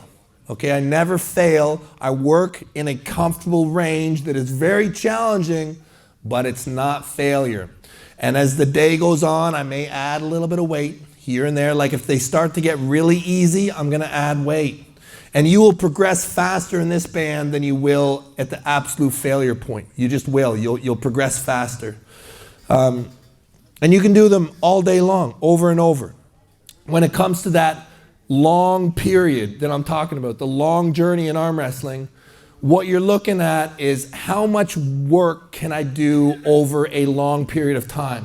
If I have 6 months, will I do a lot of work day after day after day after day after day, which will add up to a lot of singles, as opposed to, if you add a little bit of intensity to them, it's going to break you down, the form is going to flaw a little bit, and you won't be able to do as much work. So singles, you don't have to fail. This is a very important concept that takes people a while to kind of really accept, because people think they have to hurt themselves. You want to listen to your body. Your body knows what your goals are. Tell it to yourself all the time. Your body's going to tell you what feels good. It's going to tell you what it can do. You don't need to beat your body. You do not. It's going to progress faster if you're good to it. Singles should be manageable. They should feel good. You should do them all through the day. It should be part of your lifestyle. They have to be administratively easy, okay? You don't want to spend a whole lot of time. I have my weights set up in a pile in my house. I walk down the stairs. They're right there on my floor. I walk over, bang, bang. I go and make my breakfast, whatever. It's right there. It's easy. I don't have to mess with the weights all the time. The weight stays. I change it slowly. It's an easy thing. Wherever I go in the house, my weight stack is only meters away. So at any point, 20 or 30 minutes later after I do a single, I know I can do it again. I do it again. Some days I may do singles all through the day. This is normally where I work with my singles. There's a tapering process as the tournament gets close, as the event gets close, that you should follow. Typically, the last kind of block of adaptation that you want to do is a power week, or a power weeks, or even a power month potentially, depending on how much time you have, where you'll take the weight down even further. And instead of concerning yourself with that maximum load to get a lift, what you'll concern yourself with is a maximum acceleration. So you'll come to the weight stack and boom, you'll just lift it much faster. Okay, so the acceleration is worth more to you than the strength. Okay, so these are the ways I do singles. I do singles with a lot of tension, and I do singles that move quickly. Okay, nowhere is failure involved in either one of them. They're both done consistently all throughout the day, so that in the total amount of months and years, I've done a lot of work. Okay, so that's signals. Okay, I guess we'll talk a little bit about mindset. Okay, mindset is super important. Super important in our sport, super important in life. The first thing I tell you about mindset is whatever you choose to do, make sure it's something that you love. Make sure you find something in life that you love to do, because it makes it so much easier. Okay, when you do stuff that you don't like to do, it's just very hard. And I mean, I don't know, is life supposed to be hard? I don't think so. I think it's supposed to be easier. I think you're supposed, like, don't get me wrong. When it's something you love, you get more work done. Yeah, you should always choose something that you love to do. Okay, that's kind of where it starts. Now, it should be something that's hard too, okay? So like if you want to go far, if you like growth, if you want to continue to grow with what you love to do, okay, there's going to be mindset issues. Now, I'll talk about a couple things. I'll talk about the ego, and I'll talk about kind of preparation for your opponents. When I prepare for opponents, it's a very formulated thing. The first thing I do is I choose an opponent that I think is worthy of, like it's a worthy challenge. It's got some kind of worth to me. Otherwise, I don't want to do it. Unless there's some part of me that thinks I can't do it or something, I'm probably not really interested. I want to do things that will make me grow. Okay, I want to set the challenge where I'm not 100% sure. Okay, so typically what I'll do is I'll find my opponent, and the first thing I will do is I will try to become afraid of them. Okay, so what I'll try to do is I'll try to watch them, and I'll try to make it so that I really respect them. So I really understand how they win, why they win, to a point where I think that they can possibly defeat me. And typically around that point, when I start to get so concerned that I think that they might beat me, so this is great motivation. If you think someone can beat you, you're going to train hard. If you respect them, you're going to train hard. And you're going to study them, and you're going to understand how they win. You're going to understand their strengths. But then from there, once you start to think that maybe they can beat you, you want to also understand how they lose. Okay, so you watch the way they lose, because people will not only win the same way, but they will lose the same way also. And there's not a single person out there who has not lost in the sport of arm wrestling, even Levan. Okay, you can go back and watch the way they lose, and think about it. Confidence is not something that you can just whip up and pretend that you have. Confidence is a direct result of homework. Okay, if you have done your homework, you will be more confident. You will be able to perform. There's no trick. Okay, if you do the work, you are better. Okay, it's all about getting motivated to do the work. You outwork your opponent before you're even close to the table. You've done more work than them. You're better prepared. Okay, this is how you win in anything. You are better prepared. You do more work. It's very important. Alan Fisher gave me some beautiful advice once, which I've held on to, that I still use. So prior to a big event, Alan Fisher calls me up. He's like, Devon, are you ready? And I'm like, And he's like, Devon, you have to be positive. And I'm like, well, what do you mean, Alan? He's like, you can't think anything negative at all. Only see victory. I'm like, man, how long you want me to do this for? He's like 3 days. 3 days before the event. And I'm like, oh my God, I can't do that. 3 days is forever. I can't be that positive. So I am not always a super positive person. When I do my visualization, and I will visualize all the time. Okay, I'm in dreamland all the time. I dream about arm wrestling. I think about my opponent. I think about the fight.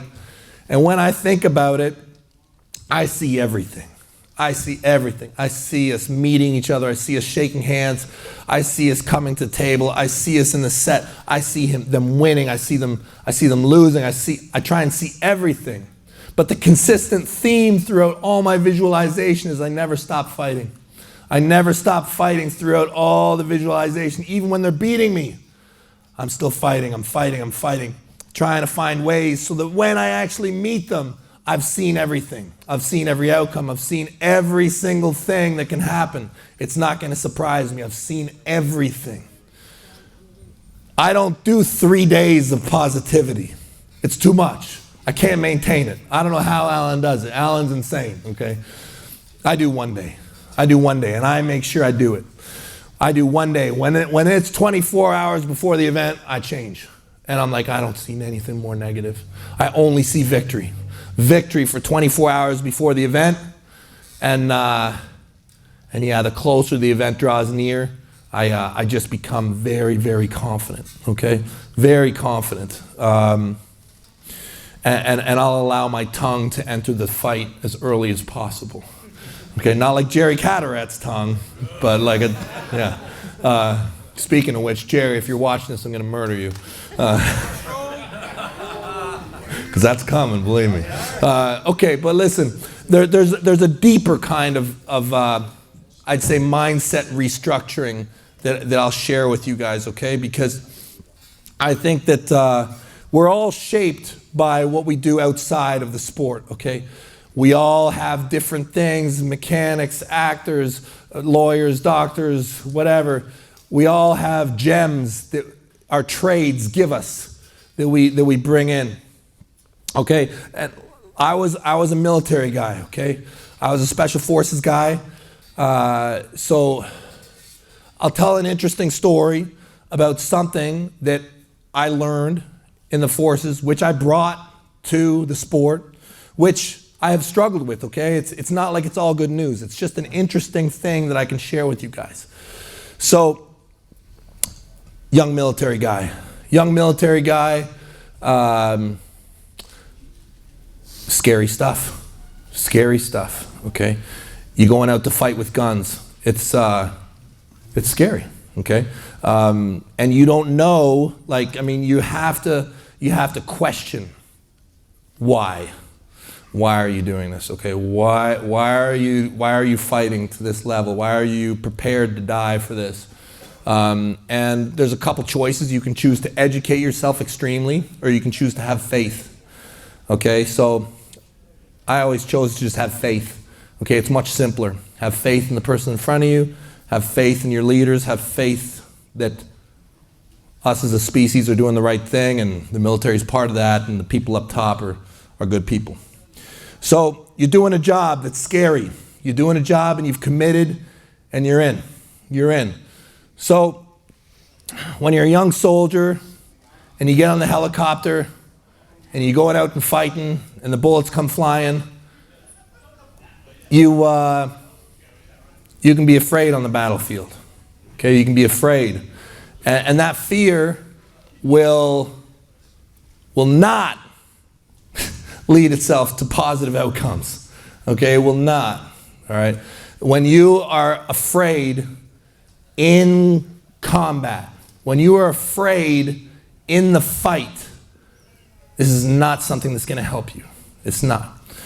So this is a very typical pattern for people who have lived a life that I've lived. Okay, what we learn after that first one, very typically, guys do their first combat tour, they come home, and they lick their wounds for some time. Normally they have mental scars, right? Because it's difficult, because you are so afraid. You are so afraid and you realize that this is not good. It's the same thing as, you know, if you're training, if you're doing like physical training and you're being asked to do something over and over that you cannot do. You cannot do and it's breaking you. It's the same thing, but mental.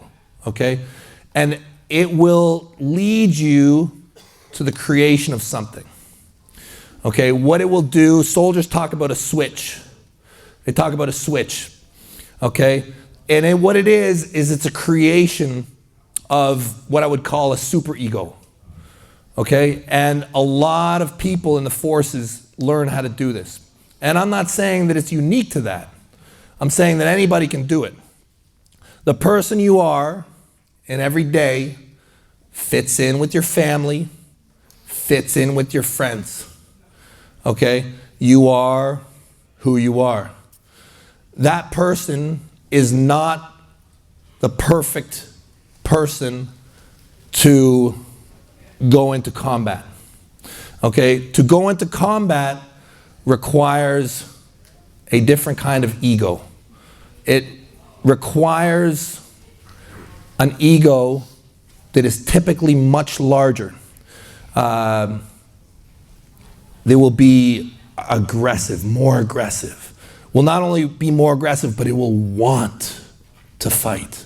It will have bloodlust. It will have the wish to desire to destroy and maim. And this will sound dark and twisted, but it is what is required for the job to mentally be able to work through and succeed. So this is a normal thing, okay, for someone to create an alter ego so that they can do the job better. And they turn it on when they operate, and then they turn it off, okay? Now, once you realize how to make this thing, you start to realize that it's very powerful. And you can activate it at any time, okay? So I used it for arm wrestling. Typically, when I arm wrestle, I kind of become a different person. And I normally wait, but it's a sense of confidence that is not typical for your everyday life, okay? And I would suggest anybody, you can play with it, and you can allow yourself to do it. You can allow yourself to grow this thing, this person, and it's a very powerful and effective tool. It's very powerful. And there is truth to it. There is truth. It's not some idea that doesn't work. It's very common in industries that demand this kind of thing. Now you have to be careful. You have to be careful because when you create it, things rub off on each other, okay? And then you have to be careful, depending, that it doesn't start to influence you and you become it, okay? I myself have struggled at times, okay? I've noticed sometimes when it gets beaten, that ego will repress, but then quite often it will come back even more powerful. So mindset is a very interesting thing. There's a process to it. A lot of it is ego driven, okay? To be at the highest level of sport, you have to have a faith in yourself that is higher than what is typically natural. You have to somehow make yourself think that you can beat Levan in a match, you know? But anyway, so this is where my mind is on mindset, okay? It's you have to have a belief in yourself which is almost unnatural. And that can be cultivated. And then, you know, you have to develop a healthy respect for your opponent, but ultimately it's about work. You gotta do homework, you gotta work. Yeah. We can talk about all sorts of stuff. We can talk about stance, we can talk about more about training stuff, injuries, imbalance. Is there anything that guys want to talk about specifically? Slipping. Slipping, my favorite subject. My favorite subject. And I'll tell you, it's gotten to a point now where I don't even make any, I will not pretend with you. I'm not going to hold on to anybody. I will not. I'm not doing it. I'm not holding on. This is like, to me, this is like an outdated idea. Like, okay, so funny story. See how many deviants are in the room? Who here has read The Game by Neil Strauss? Okay, we got, nobody wants to put their hands up. We got like two deviants in the room. Very good, okay. All right, I'll see you guys in hell. So, The Game. What they know is that when it comes to a relationship of power between people, when you come to somebody, you don't have the power, okay? The power is in the person who the other one comes to, okay? So it's the same thing in arm wrestling. If I just put my hand up and I refuse to take a grip, the other person, as soon as they reach for you, they've typically already lost. Especially if you enforce the rule where you can't lift your elbow, okay? Which, that's why you hear Jody, my dear Jody, always talking to the referees, elbow, elbow, elbow, elbow. I know a lot of people loved that when she did that last time. Yeah. You don't reach for people. Do not reach for people. I used to have a cheat sheet that I'd read to myself before every match long ago. It was very simple, okay? It's mindset stuff. It was ego stuff. I'd write, I am the one true king. They will come to me. If they do not come to me, we will decide it in the straps. It's very simple stuff, okay? You don't come to people. You don't come to people slipping, okay? So right away now, I just say, I'm like, look, we can go through all this stuff, or we can just start in the strap. But I'd say the main way you want to set up in arm wrestling is so much with the thumb, okay? I talk big thumb, little thumb, okay? Let me have one volunteer just to come on up. Yeah, whoever's up here. Yeah, there we go. Perfect, young man. You are the perfect guy. Come on up. Okay, so just open up your hand here so everybody can see. You see this? You see this? Our thumbs are so important, okay? I say this thing, big thumb, little thumb. Big thumb, little thumb. How long you been arm wrestling? About a year and a half. A year and a half, that's very good. A year and a half when you're your age is worth like 4 years when you're my age. Yeah. What's your name? Ryder. Hey, Ryder. Okay, buddy. So we talk about big thumb. Big thumb. I am always fighting for big thumb. See, when I'm in the grip, I make my thumb big. See, if I had a small little thumb, take a good grip on me. Take a good grip. Oh, see how you are all the way around me? See how you're all around me? I do not want that. So when we set, see this? Big thumb. I lift. Oh, see, you're not getting a good grip on that. Take a grip, Ryder. Okay. Take a grip. Not a good grip. He's strong, okay? But it is hard to get a good grip if I'm always making my thumb so big, okay? Inside and outside is always balancing off. Big thumb, but then there's another part, little thumb. Okay, a beautiful rule in arm wrestling, see that line? Okay? You can't cover that in the set. If you cover that in the set, Leonard Harkness is gonna kill you. He's gonna kill you. He'll kill you dead. You touch any part of that, okay? So big thumb, little thumb. So when I'm taking a grip, I'm thinking big thumb, and then I'll balance it off with a little bit of little thumb. And I shrink my thumb down, but I shrink it down to maintain my high angle. Because height and getting him a bad grip, these are the two things I'm always after. So I get my post, and then I balance, right? Always trying to make it a better grip. Okay, so all the time, I'm setting it so that no matter what, when they say go, I've got my height as much as I can, and then I am breaking into that roll. I'm breaking into that roll. And guess what? I'm out. I am out. It is gonna take a very special person to stop me from slipping. You're gonna have to be multitudes and levels stronger than me. Multitudes and levels stronger. If you can stop me from slipping, you are an incredible arm wrestler, and I do not belong on the table with you. Okay, it's very hard to stop me from just balling up and getting out of there. And to add to that in the slipping process, okay, I am also not in a rush to fully slip. When I was coming up in the game, like when I was first starting to get good in arm wrestling and first starting to learn about the straps, as soon as the guy had a better hand, I was like, okay, I gotta get out of there, I gotta use straps. Don't move, ready, go, and I'm out of there, And now what I will do, don't move, ready, go, and okay, now what's up? I call this a half slip, okay?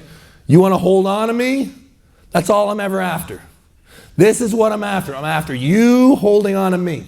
You wanna hold on to me when I'm all busted over? We can play here, because you're just gonna burn. It's not gonna be good for you. You're holding on to me, the pressure's on your finger, it's on my arm, okay? So, but I will hold onto pronation and I'll duck and dive out, okay? That's the way. And nowadays, thank you so much, Ryder. Nowadays, all slips typically go to straps. And even if they don't, like, you're going to get straps. You're going to get them. You're going to get straps. What I learned long ago is that when two people come to the table, one of you is going to want it to be in the straps. One of you is. Because what you want to do before you lose is you want to try the straps. One of you is going to lose. That means one of you wants it to go in the straps. And there is a difference between a good strap arm wrestler and someone who's not so versed in the straps. So once you understand that any good arm wrestler should be able to take you to the straps, it might as well be you. It might as well be you, and you may as well decide to master the straps. Okay, I have a strap as a belt. Okay, everywhere I go, my pants are ready to come off. Okay, all the time. Party time. Let's do this. Okay, I have straps with me everywhere I go. Strap is more important to me than a table. Okay, strap arm wrestling is arm wrestling. Strap tells no lies. Isn't that right, Cobra? Where's Cobra always ducking away to? I gotta find Cobra. He's around. Yeah, that's where the party's at. Yeah, so that's it. You know, you see people dive out the bottom, it's more dangerous. Okay, more dangerous. This is probably your safest slip. And I wholeheartedly encourage you to go to the table. I just practice the strap. Practice the strap. I'll tell you another thing about strap, okay? Once you get good at arm wrestling, okay, once you get good at arm wrestling, there's a kind of a rule in arm wrestling with arm wrestling table practice. Arm wrestling table practice, senior holds, junior works. That's the way it is in clubs all around the world. You go to arm wrestling club, you get on a table. If one person's stronger, they shouldn't be pinning. They should be holding. Now the thing is if I'm holding you without a strap, let me tell you, bad technique. Bad technique. You get used to holding on to people. You get used to putting in your fingers. Don't get me wrong. You can do it, and it's a good workout, and that's fine. Okay, but if you want to practice good technique, build good form, build good muscle memory, do it in a strap. Hold somebody in a strap, and that way you can actually apply good technique throughout the whole time and not have to lower yourself and do stuff that you're never going to do in a real event. So, yeah, practicing the strap for a multitude of reasons. Yeah. Yeah. Does that answer? Yeah. Anybody got something we can talk about? Yeah. What did John do in 2015 to prevent you from slipping? Yes, we were talking about that on the way here, Cobra and I. Yeah, so John Brzenk, 2 times in one event. I made the same mistake, and he beat me the same way. Still, to this day, that haunts me. He did exploding hand technique on me. Okay, so I had it in my head that I was going to hook John. Because round 1, it kind of worked. So round 1 in 2015 in the finals with John, I shot hook and I kind of got the jump on him because I think he thought I was going to top him. Got a little bit of a stop. John adjusts, and he's going to break through my hand, and I'm out of there. I'm out of there. We got in the strap, and I was able to force hook in the strap. It's a different story. Forcing a strap, you can force a hook better as well. Got the first match. And round 2, I was like, okay, well, that worked. I'll do the same thing. John realizes that he can take my hand, so I shoot in. He knows he can take my hand. He's ready for me to run. And so he's top rolling, okay? He feels my hand start to go, and boom, he breaks into an exploding hand technique. Exploding hand technique is, it's a top roll. You're keeping your pronation and you're pressing. A lot of times when people press, they kind of supinate as they're doing it, okay? Exploding hand technique, you keep in your pronation, okay? And you see like some of the best exploding hand techniques, some of the best ones I've seen done. Cobra's done some beauties. John did a beauty on me. I've seen Mike Solaris do some awesome ones. You know, he gets the stuff going in the set and he just bam, just dumps the guy, right? They're trying to run away and it's just boom. You know, it's because the guy's trying to run and there's no lane there. There's no lane because he's running into a press and he's got hand control, exploding hand technique. That's what John did to me. He did it twice. Okay, a better answer for me would have been just to show top and to run. And I still might not have been able to do it that day. John's hand that day was tremendous. John was definitely the guy in that class that day. But that's what's going on, okay? That's an exploding hand technique. It's the way that you should press, guys. That's the way you should press. It's a much more dominant press to press with pronation than it is to dive, okay? This will be strong, but it's not about where you're strong. It's where your opponent's weak. And the guy never gets in the game if you keep control of the hand. Yeah. Should we, yeah? The king move, should it be allowed in all the tournaments? Should it be allowed? Absolutely. So I'm a huge fan of the King's move. Okay? Now, should it be allowed? Now, the definition, I believe, we've talked about the King's move quite a while as a community. Okay, so let's talk about the foul. The foul. Now, there is an interesting, where does the King's move start? Okay? The King's move, I believe, its modern definition is when the arm is completely straightened to whatever anatomical angle that is for you as a particular person, and then the shoulder goes beneath the plane of the table. Okay, so this is a foul by all rules, and it is the reason why you're getting a foul is because of dangerous position. Okay, this is what the rule is based off of. Okay, the same way that you cannot start to look away from your arm and pull like this is the same foul that you got a hyperextension foul, okay? So now I have made arguments in the past. I've been like, man, get rid of both those fouls. I've said if you're a pro arm wrestler, you kind of accept the right to break your arm. Okay, I've argued this point for a long time. I've said, I don't care. You want to dip it beneath the table, you want to break your arm, it's up to you. Okay? Now, and I understand that this is not mainstream opinion. Okay? So it's tricky because I believe that there's all sorts of moves in arm wrestling. When you get good at it, there's a problem. There's a problem, if you get good in anything, you're going to have to come through a person's frame. When you talk about arm wrestling, it's test your frame. Okay, there's muscles involved, there's joints involved. When things go bad, you break your arm. You tear your bicep. Okay, this is the reality of our sport. It's a smash-up derby. King's move just happens to be a heavy pronator. Okay, you are fighting through and you are stretching through that pronation. Okay, and it can break like any move. Okay, I'm a huge believer that we should always make the sport bigger. Okay, we are going through an era where everybody is starting to understand the open top roll. Okay, I wasn't around for when top rolling came in, but from what I understand, it was similar.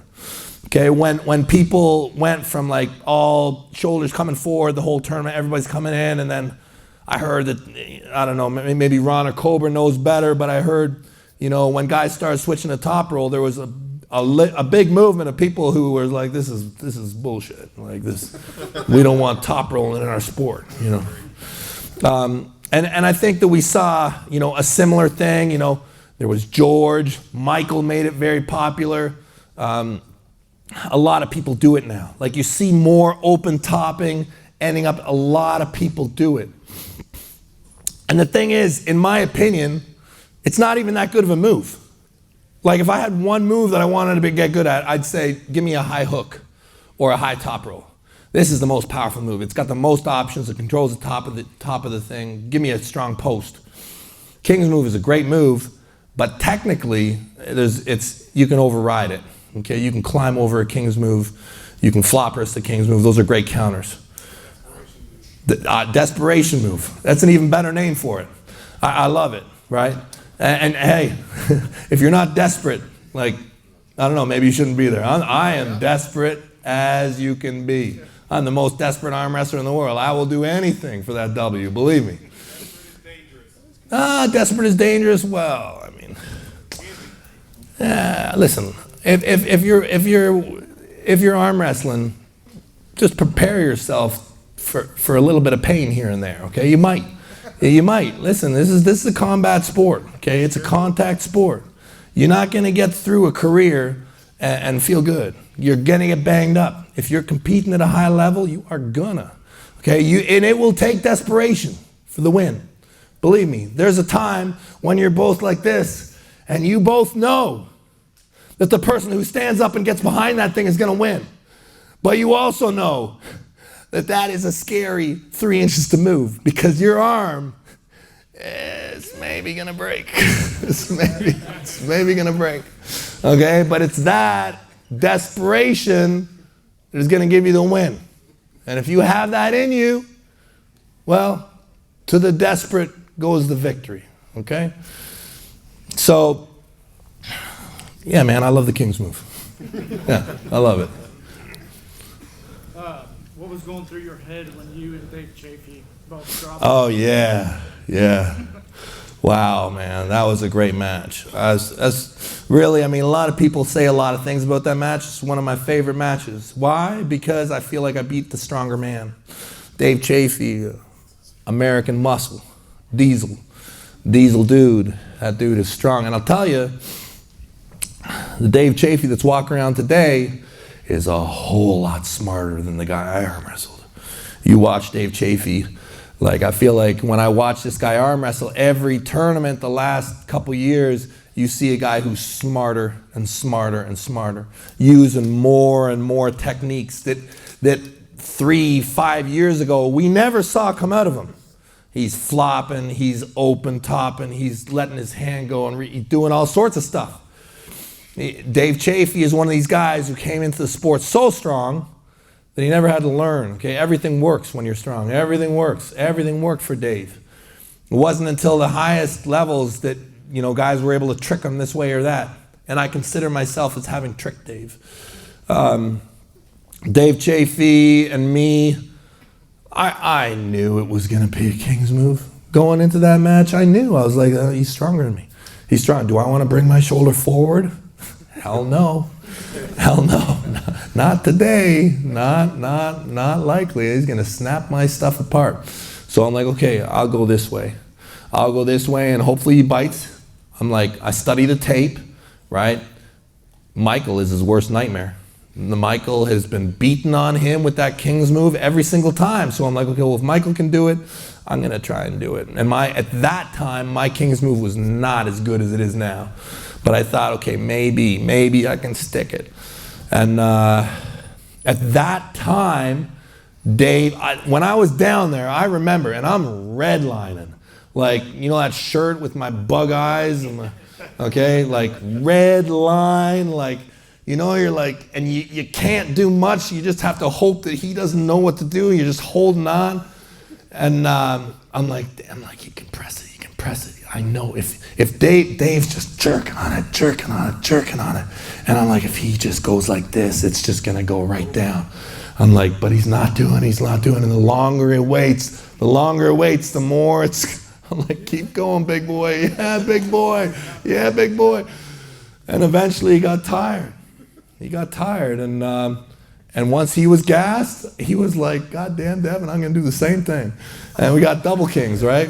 Double Kings. Hey, I made a song about it after MacTell and was it MacTell and Tim Lewis, right? You guys remember that match? That's the best.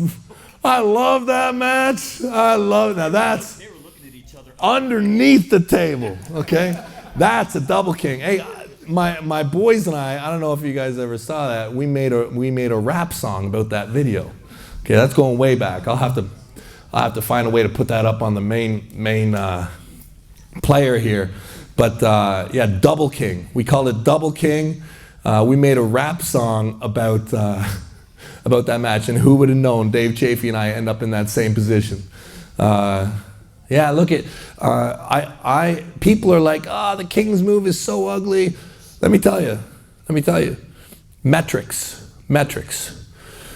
That match, Dave Chaffee and I think we hit 98 or 99 million views in less than 24 hours on Facebook, okay? I think that match had a faster travel rate than any other match ever. That's what I think. WL is really happy about it. They're like, man, we had Buffalo Wild Wings. Buffalo Wild Wings was ecstatic. People are like, it's bad press for this sport. Man, we got a lot of press out of that match. Like, a lot of people saw arm wrestling because of that match. It's interesting.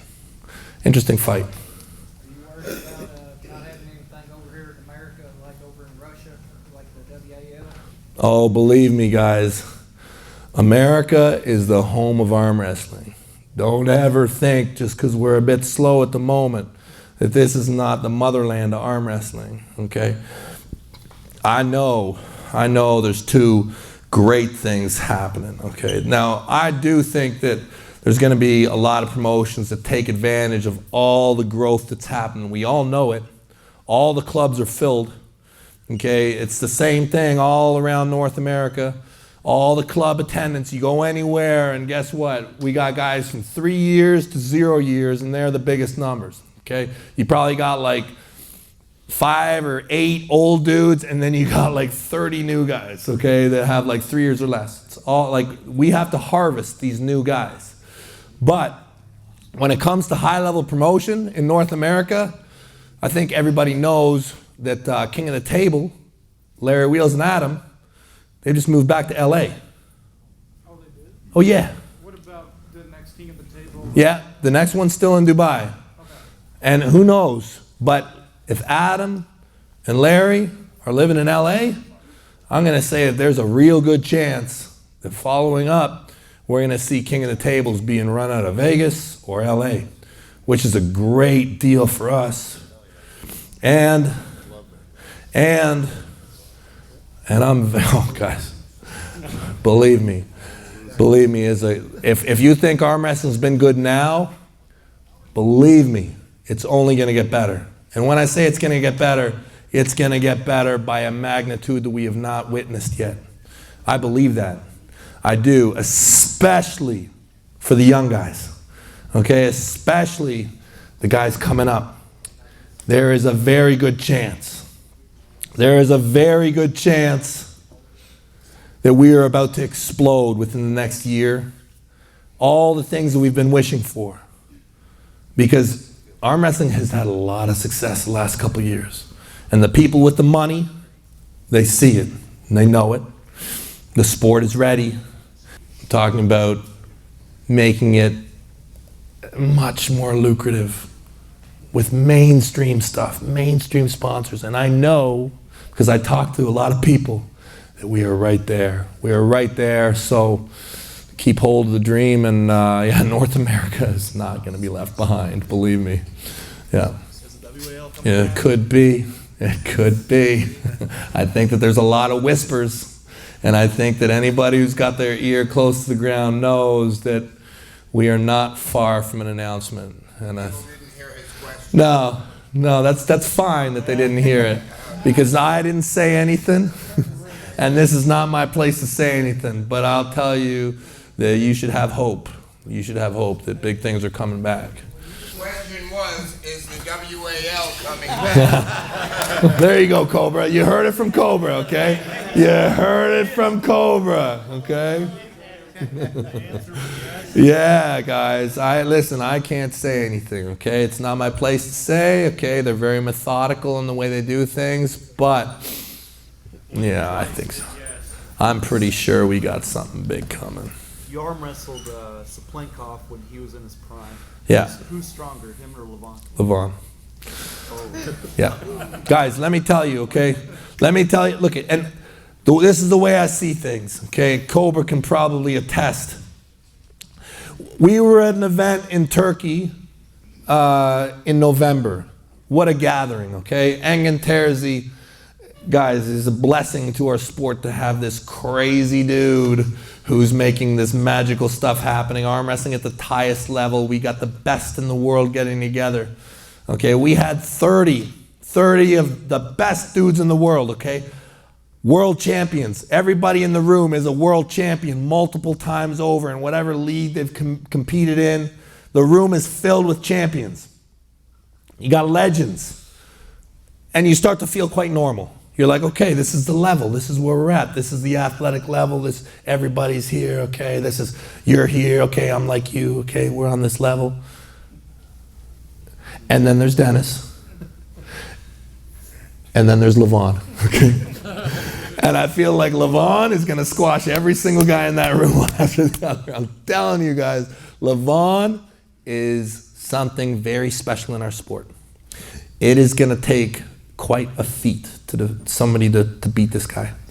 And I'll tell you, Dennis has got the best shot of it, in my opinion. I actually really believe that Dennis is probably the #2 guy in the world. I've taken a little bit of heat for saying that online, but I believe it's true. I believe that a properly prepared Dennis is probably got as good a shot as anybody on the planet, because Dennis is special too, believe me. Dennis is not your normal human being. But Levan is different. Levan is over 400 pounds of athlete, and not just athlete. I'm talking arm wrestling athlete, okay? He's a good arm wrestler, a very, very good arm wrestler, and he is bigger than you by a lot.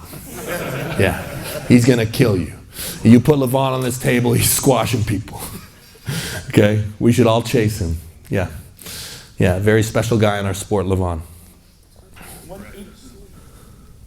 Any chance of getting Brian Shaw, Eddie Hall, Thor, any of them more involved in the sport? Yes, yeah, everybody's coming. I'm pretty sure. Eddie Hall, I don't know. I don't know if we're gonna see Eddie. I'm pretty sure we're gonna see Thor. I'm pretty sure. Like those guys are training. Like you go to Iceland, you get in on the small little group chats that they got going on. Yeah, I got video on my phone of Thor training hard. Okay, so the strongmen over there in their little gym, after they're done doing their lifts, they typically go and hit the table. They're working. Okay, Thor is going to be a different guy next time he gets on an arm wrestling table with any degree of seriousness. Thor is working at arm wrestling.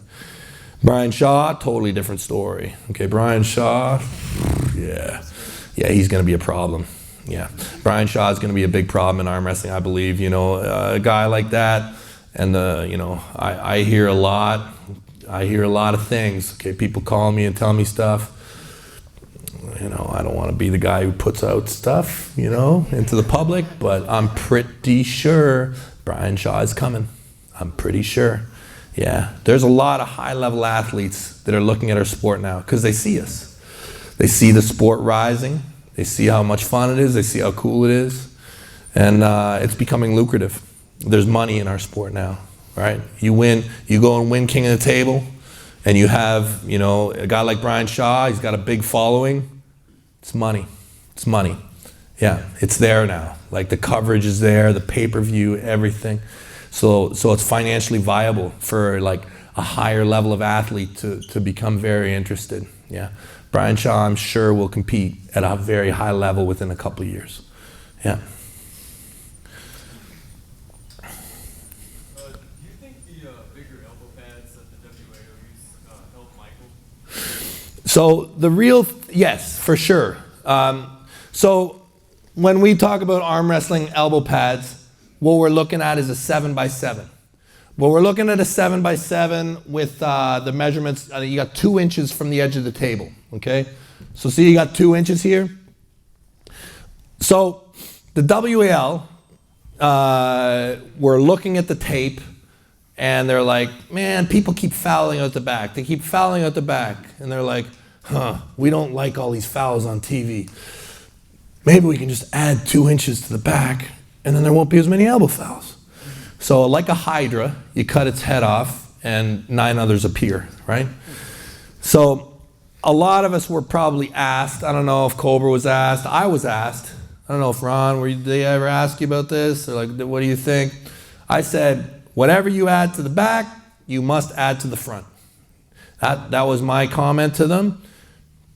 whatever. They did 2 inches on the back. So what that does is it empowers all dragging styles. That's why Jerry gets screwed over, and anybody who's a dragon style gets a bonus. Michael, at that time, had an incredible Kingsmove, so you just gave him 2 extra inches where somebody can't come forward and match. So yeah, for sure, it's a bonus. Now, what Engen has done at King of the Table is Engen put 1 centimeter in all directions. So same layout, centimeter on the front, centimeter on both sides, centimeter on the back. So long as you make the pad larger in all directions, I'd say it's going to have little to no impact. It's just going to make the sport just slightly larger and increase your options, okay, to do more arm wrestling. If you just increase it in one way, like if you had done the exact opposite and added 2 inches on the front, Jerry Caderet is running over everybody. He's just coming forward and he's got another 2 inches to keep on going. Okay, but no, they chose to make Michael the hero of the WAL. And as they should. As they should. I think they should give him 3 inches. Yeah, when it comes back. I'm going to call Steve after this and I'm like, Michael needs a break, okay? Michael's had a bad couple years, okay? 3 more inches. 3 more inches. Yeah. I don't know. We'll see. I love Michael. I love Michael. Yeah. Let's go to freedom then. Hey, okay.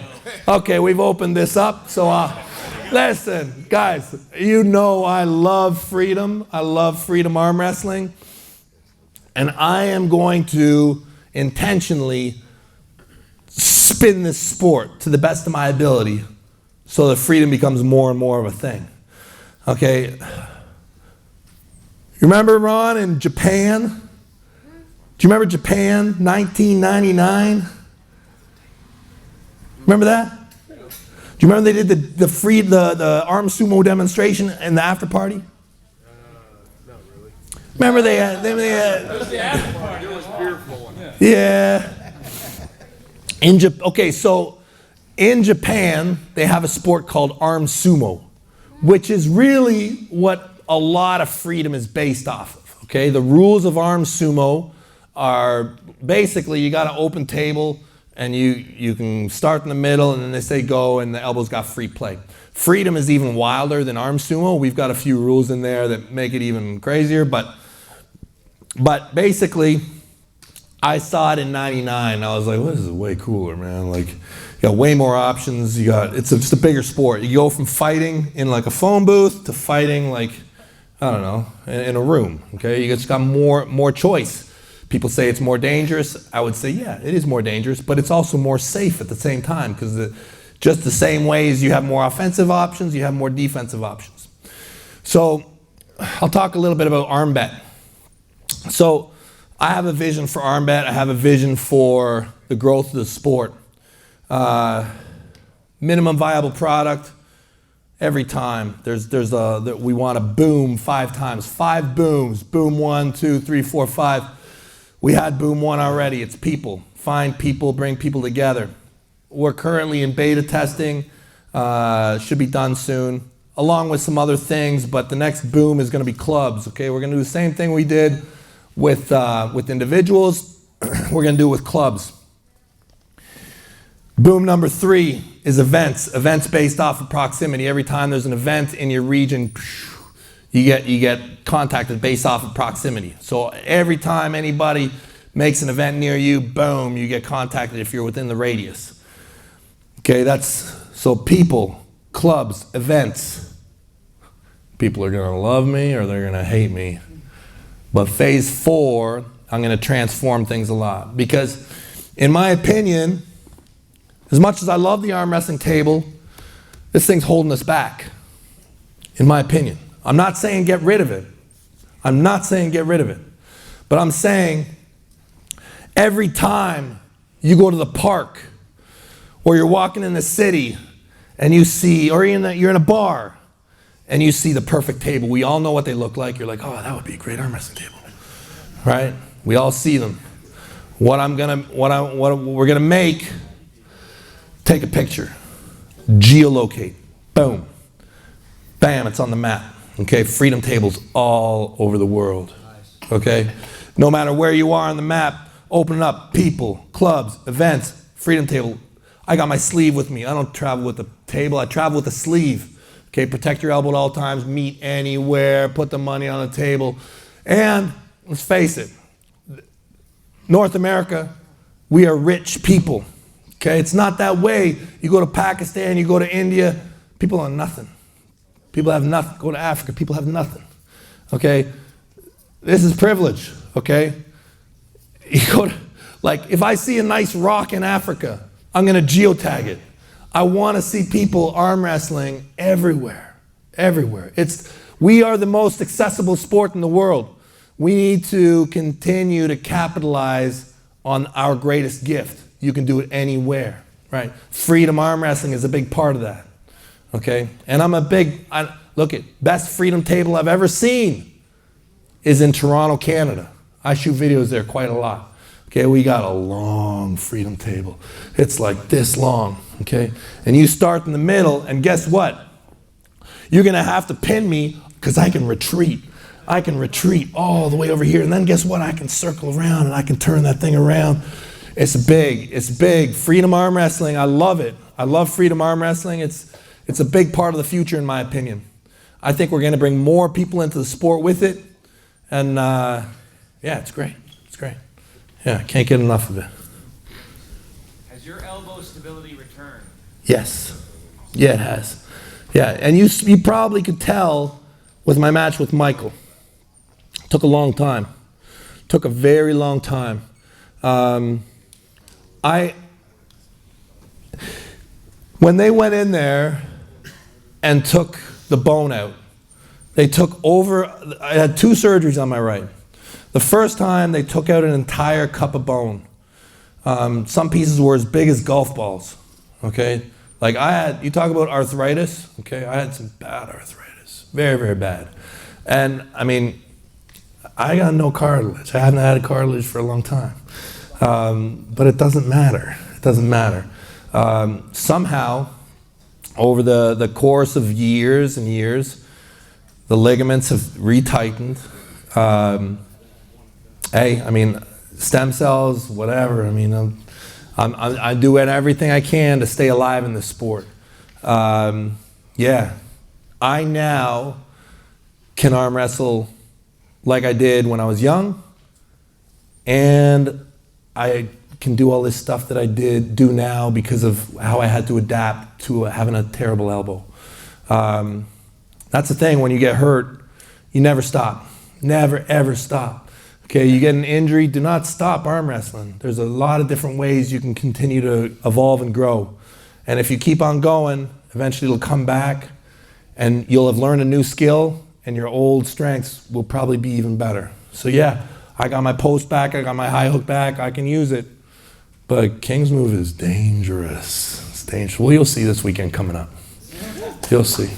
Yeah. Yeah. All right, guys, you want to get back on the table with me? Listen, if you're pulling tomorrow, okay, I'm going to do it again tomorrow night, okay? I'm not going anywhere, okay? I suggest if you're pulling tomorrow, rest up, stay fresh and healthy for the event, okay? Let's hear it for Devon Larratt, ladies and gentlemen. You want to talk with him? Come on up to the table now. Thanks so much, guys.